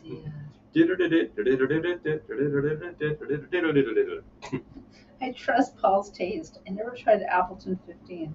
But if Paul says it makes the best Mai Tai, that's good enough for me. For me. Well, Dime, listen. We happen to be gifted with a bottle because I did a favor for a friend. I actually fixed his hi-fi for the second time because something else failed. I'm like, look, I got a lifetime guarantee on my work, so I'm doing it again. I figured it out. I figured out the problem. It was a pain, and I made it work, damn it. And then I fired that sucker up, and it sounded beautiful. Do I need to go get the So bottle? we met the man. Yeah, if you would, that'd be great. Maybe I'll go get the bottle. Preston need to taste it again. So as part of my payment, I was paid partially in rum, and we'll work for rum. And I was like, 15, huh? And we tried it, like, this is awesome. And then we actually, on air, tried Mai Tais with this, and it was, like, spot on. And then I took a look at the price on the bottle. I'm like, I'm not using it every time. It's very dear, but it's awfully, awfully good. And it really squares up with other things along those lines, like Eldorado 15, Eldorado 12. There are other, like, 15-year rums. Who am I thinking of? I totally forget the one that was, like, the big hot stuff he sent me years ago. Eldorado? Yeah. Eldorado. Yeah, Eldorado 12 and 15 is very good. And they're slightly different rums, but they're all very, very good. They've spent a lot of time in wood, aged in wood. Yes. That's one of the plays in All About Eve. Transmission says Jesse. Thank you. Yes. Thank you, Jesse. I did say hi, Jesse, earlier, but You knew. I think you were mid-rant, so No problem. it might have Which been is lost. So- Okay, we need glasses. Tasting I'll be glasses. right back. I'll be right back. I got tasting glasses right here. Those are awfully large. You're not going to fill it. I'm definitely not. No, you're going to go but to taste, all and right. that's it. Appleton is good. Actually, a really great thing. If you're talking about, I want a rum. Oh, Lisa. I want a rum. I can pour 2 ounces in my Mai Tai every time. No problem. It'll do the job. I would say Eldorado 5. Awesome. Appleton Estate. The regular Appleton Estate. Awesome. Great rum. And what's the other one? Is Plantation Dark. Oh, Amy, I'm Wow, with you. that's I like good. Eldorado 12 Yep. too. Eldorado 12 I had a lot of on Wednesday night at Ohana. And it got a little fuzzy after that. But Dano had a bottle, and he kept pouring. And I got to say, I like this guy. This is a funny guy. All right. But here I am. We've had a few drinks. I'm still standing. And guess what? The Well, non-alc this Guinness one's non-alcoholic. tastes like Guinness, and I'm still standing. So I got to say praise to Toby, who does not drink, actually recommended this as well. And I'm like, I will serve you a snake bite with this stuff. No alc. You'll love it. So I'm not gonna lie. this smells awesome. This just has that like aged woody taste to it. It is really good. But I was about to say, he said it smells awesome. I feel like rum to me just smells like paint stripper. Smells like I should mix the cocktail. Pepper says, yes, you should. Yes, you should, sir. Yes, you should. Yeah, I just don't like the smell of rum. I taste great. I like that. All about it, but The previous phrase, King was cooked. No, we wait. Truth. I guess you should get busy with that, and I wish you would. That is just ooh, a great idea. 50-50 Appleton and Barbancourt. All right. Oh, I like that. We've heard a lot of Hi, variations on Doug. Hey, Good Doug. to see you. Okay, so Doug is working off of that formula that the bum figured out, where he's like, blend these two. Jamaican rum, Martinique, Agricole. I use Jamaican in my Mai Tais. Thank you, Doug. Tiki Deek uses about 3 ounces of Coruba, and I will stand by that Mai Tai any day. Yeah. Yep. Yeah, they're good. They're good. And I definitely do use some Jamaican in mine. The funny thing is it kind of smells like wet wood and rope to me. It tastes good. I just really don't like the smell of rum. And where was I today that really smelled like the Mai Tai to me? Might have been the liquor store. Huh. Might have been Target. Something smelled to me like that, and it was like there's a smell of like sort of old varnish, wet rope, and like very old wood. That is Mai Tai. I feel like I've gotten that a couple of places. Like we were in a supermarket in California. I believe it was Ralph's. They had a segregated space for their liquor. I go back to them like, go out in the tiki room. Mai Tai. Go out in the tiki room right now and inhale. Yeah.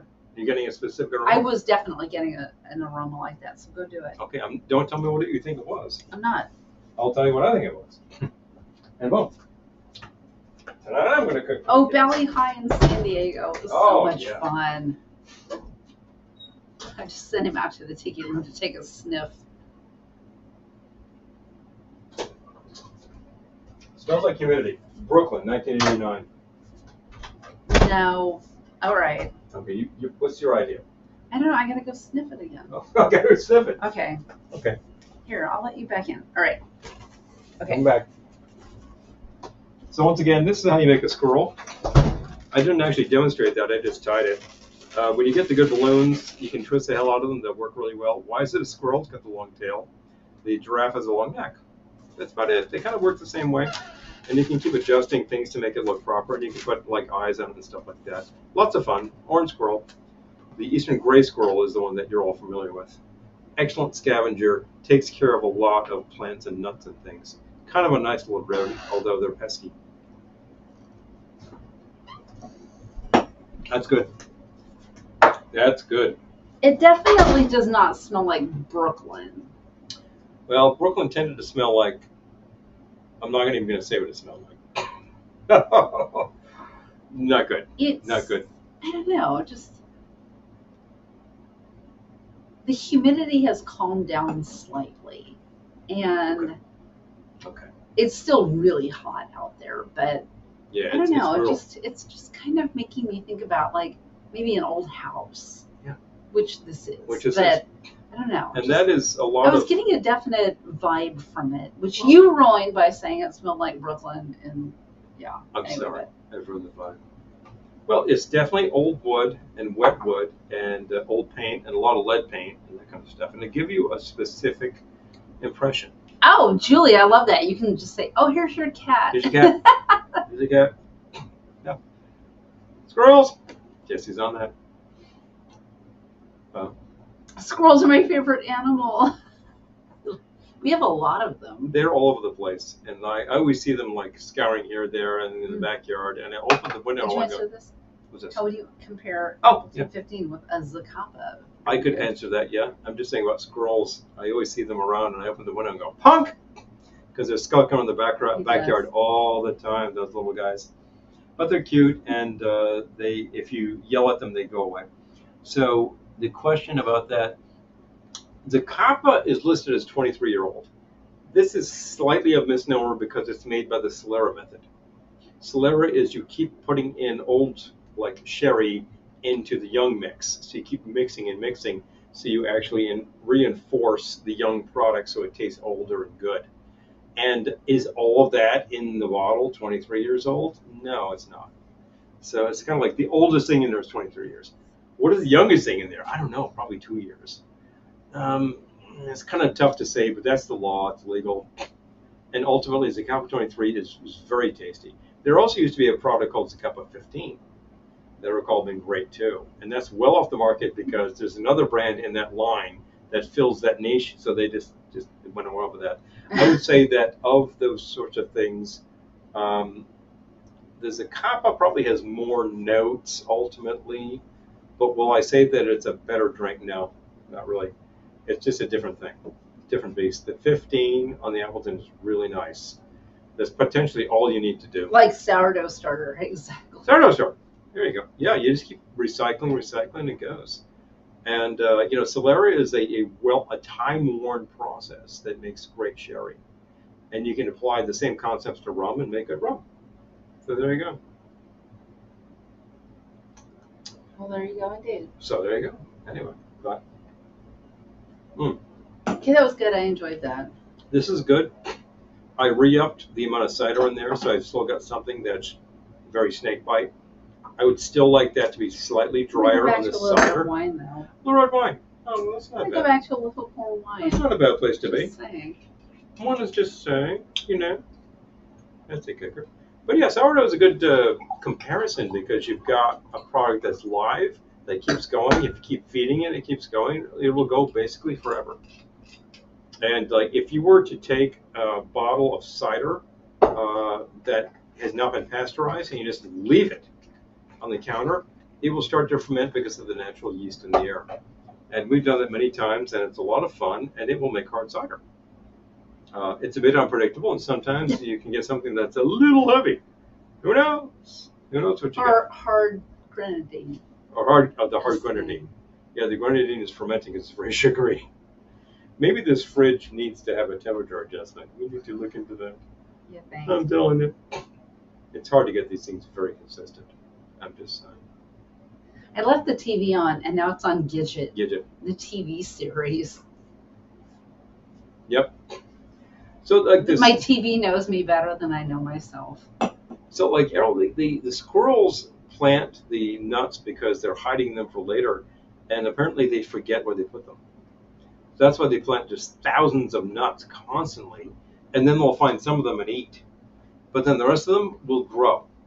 So ultimately, they're great for repatriating a forest. Like if the forest is kind of burned up, they will actually put nuts in the ground and grow trees.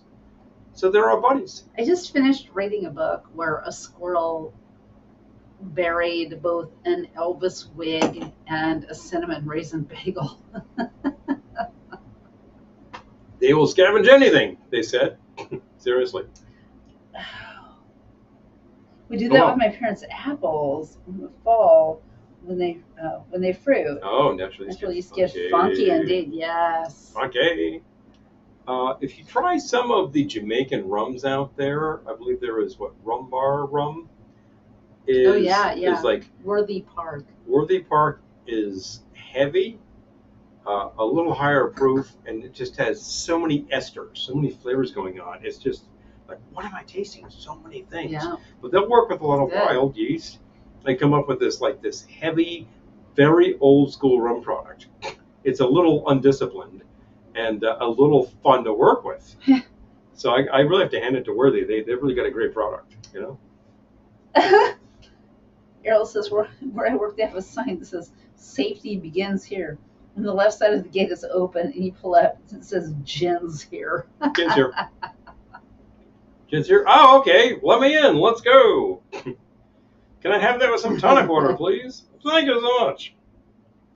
Makes me think about Home Depot when they have the sign that's like, this work site has been accident free and then you can change the number of days, and it's just blank. 0. This work site has been accident free for blank. Or, as I say during the Old Man Beer Challenge, when the contenders come up with zilch, I'm like, Mr. Blutarski, 0.0. We need to do an Animal House themed happy hour. Anybody? You think we should do it? Just asking. We could be here in togas. Maybe next week. We could be here in togas next week. We have togas? I love that idea. Well, we have sheets. Isn't that how you make togas? Well, a toga is basically a sheet. There we go. We got a big mess. Those are ninjas of the animal kingdom. Oh, Devin says yes. Okay. Holy Mr. Blutarski. Yes. Okay. All right. Next week, Animal House. Do you remember the song that was the end credits of the movie? sung by Stephen Bishop, which was the Animal House theme. I had that as a 45 when I was about 10 years old. Really? Because the movie was a huge thing. I wasn't allowed to see it, but I could buy the single. So I got the Animal House single. Toga, toga. And there's this whole thing with do the Bluto, you know? It's kind of funny. And then of course Stephen Bishop appears in the movie. He's the guy playing guitar. I gave my love a cherry that had no stone. Sorry, man. We are having a toga party next week. Do I need to get the rights Going to back Louie to the Louie? 80s next week. Yes. Oh, Ben says I have that 45 as well. Okay, we're doing it. Yep. I remember that. We're doing it. I remember buying that, and then within the same period buying a Blues Brothers 45 because that was it Rubber thing. Biscuit? It was in fact Rubber Biscuit, which was a big hit on the charts. Yes. And the B side was something I never heard of, but turns out I think it was a Deborah McClinton song, which is a really great song. Yeah. Oh, Devin, please.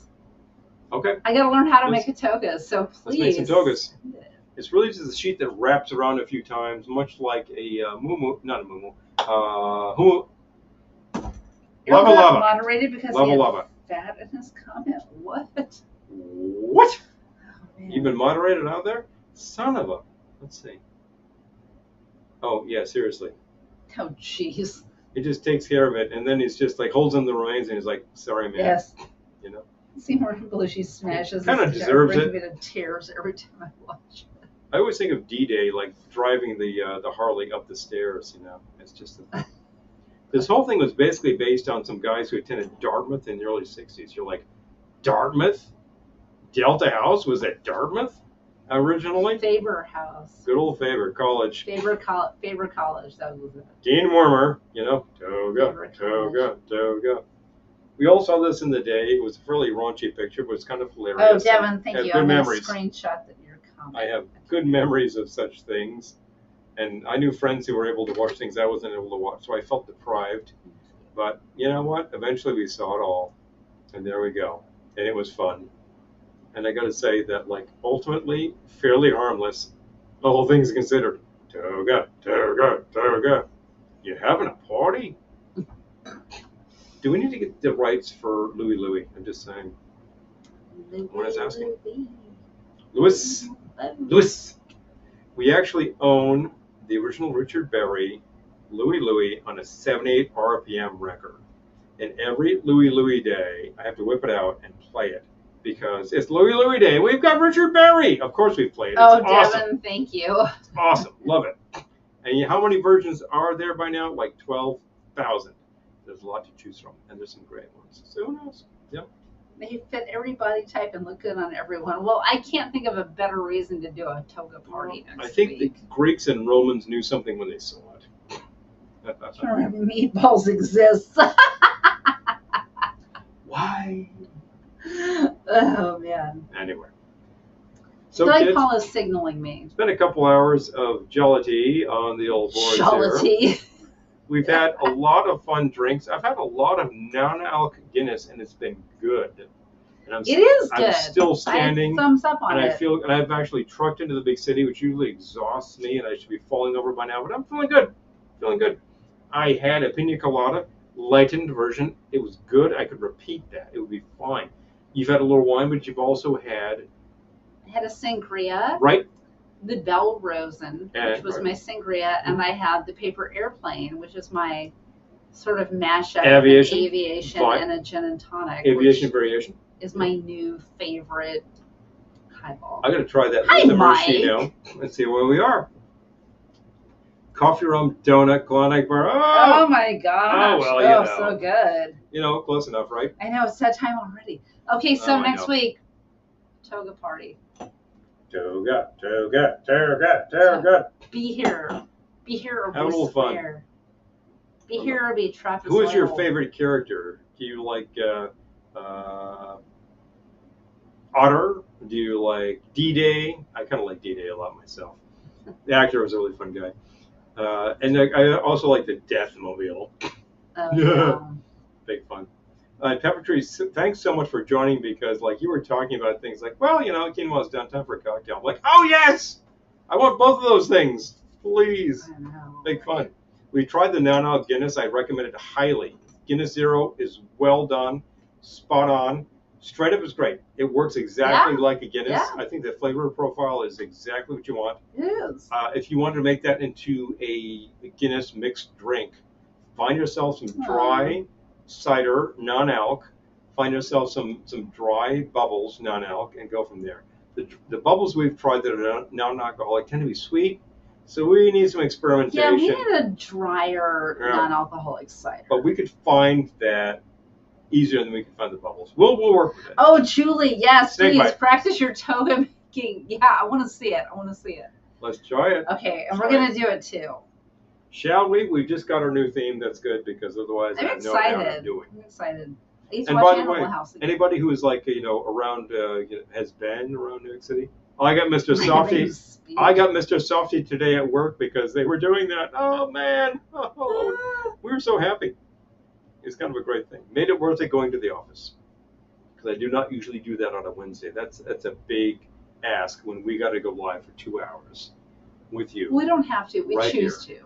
We choose to. I guess I could go live for 5 minutes. What fun is that? We choose to. Look, this is our audience. We're going to serve you well with that. I gave you one commercial earlier. You know what it is. If you have any questions about the products, let us know. Got it. Got plenty of all of those. There's the tip jar. There's Patreon. All you need to know. Folks, it's been an awesome time. Lot of fun. A lot of great talk about what makes a really terrible Mai Tai. I haven't even scratched the surface. There are an infinite number of terrible Mai Tais. But we can tell who goes into a good one. Perhaps next week. One of these days it will be civil in the Tiki again. Maybe in October. And Hope we'll be springs out eternal. there. Hope Springs, who knows? But in the meantime, we're probably going to be here with a lot of AC going on. And as you know, as remains true, all your patrons will get recipes shortly. And all your regular viewers can always ask us questions about things. I will still take a look into those 100 drinks for Kevin. Thank you. And everybody here, always remember, no matter where you go, and no matter what you do, we will see you soon. Good night.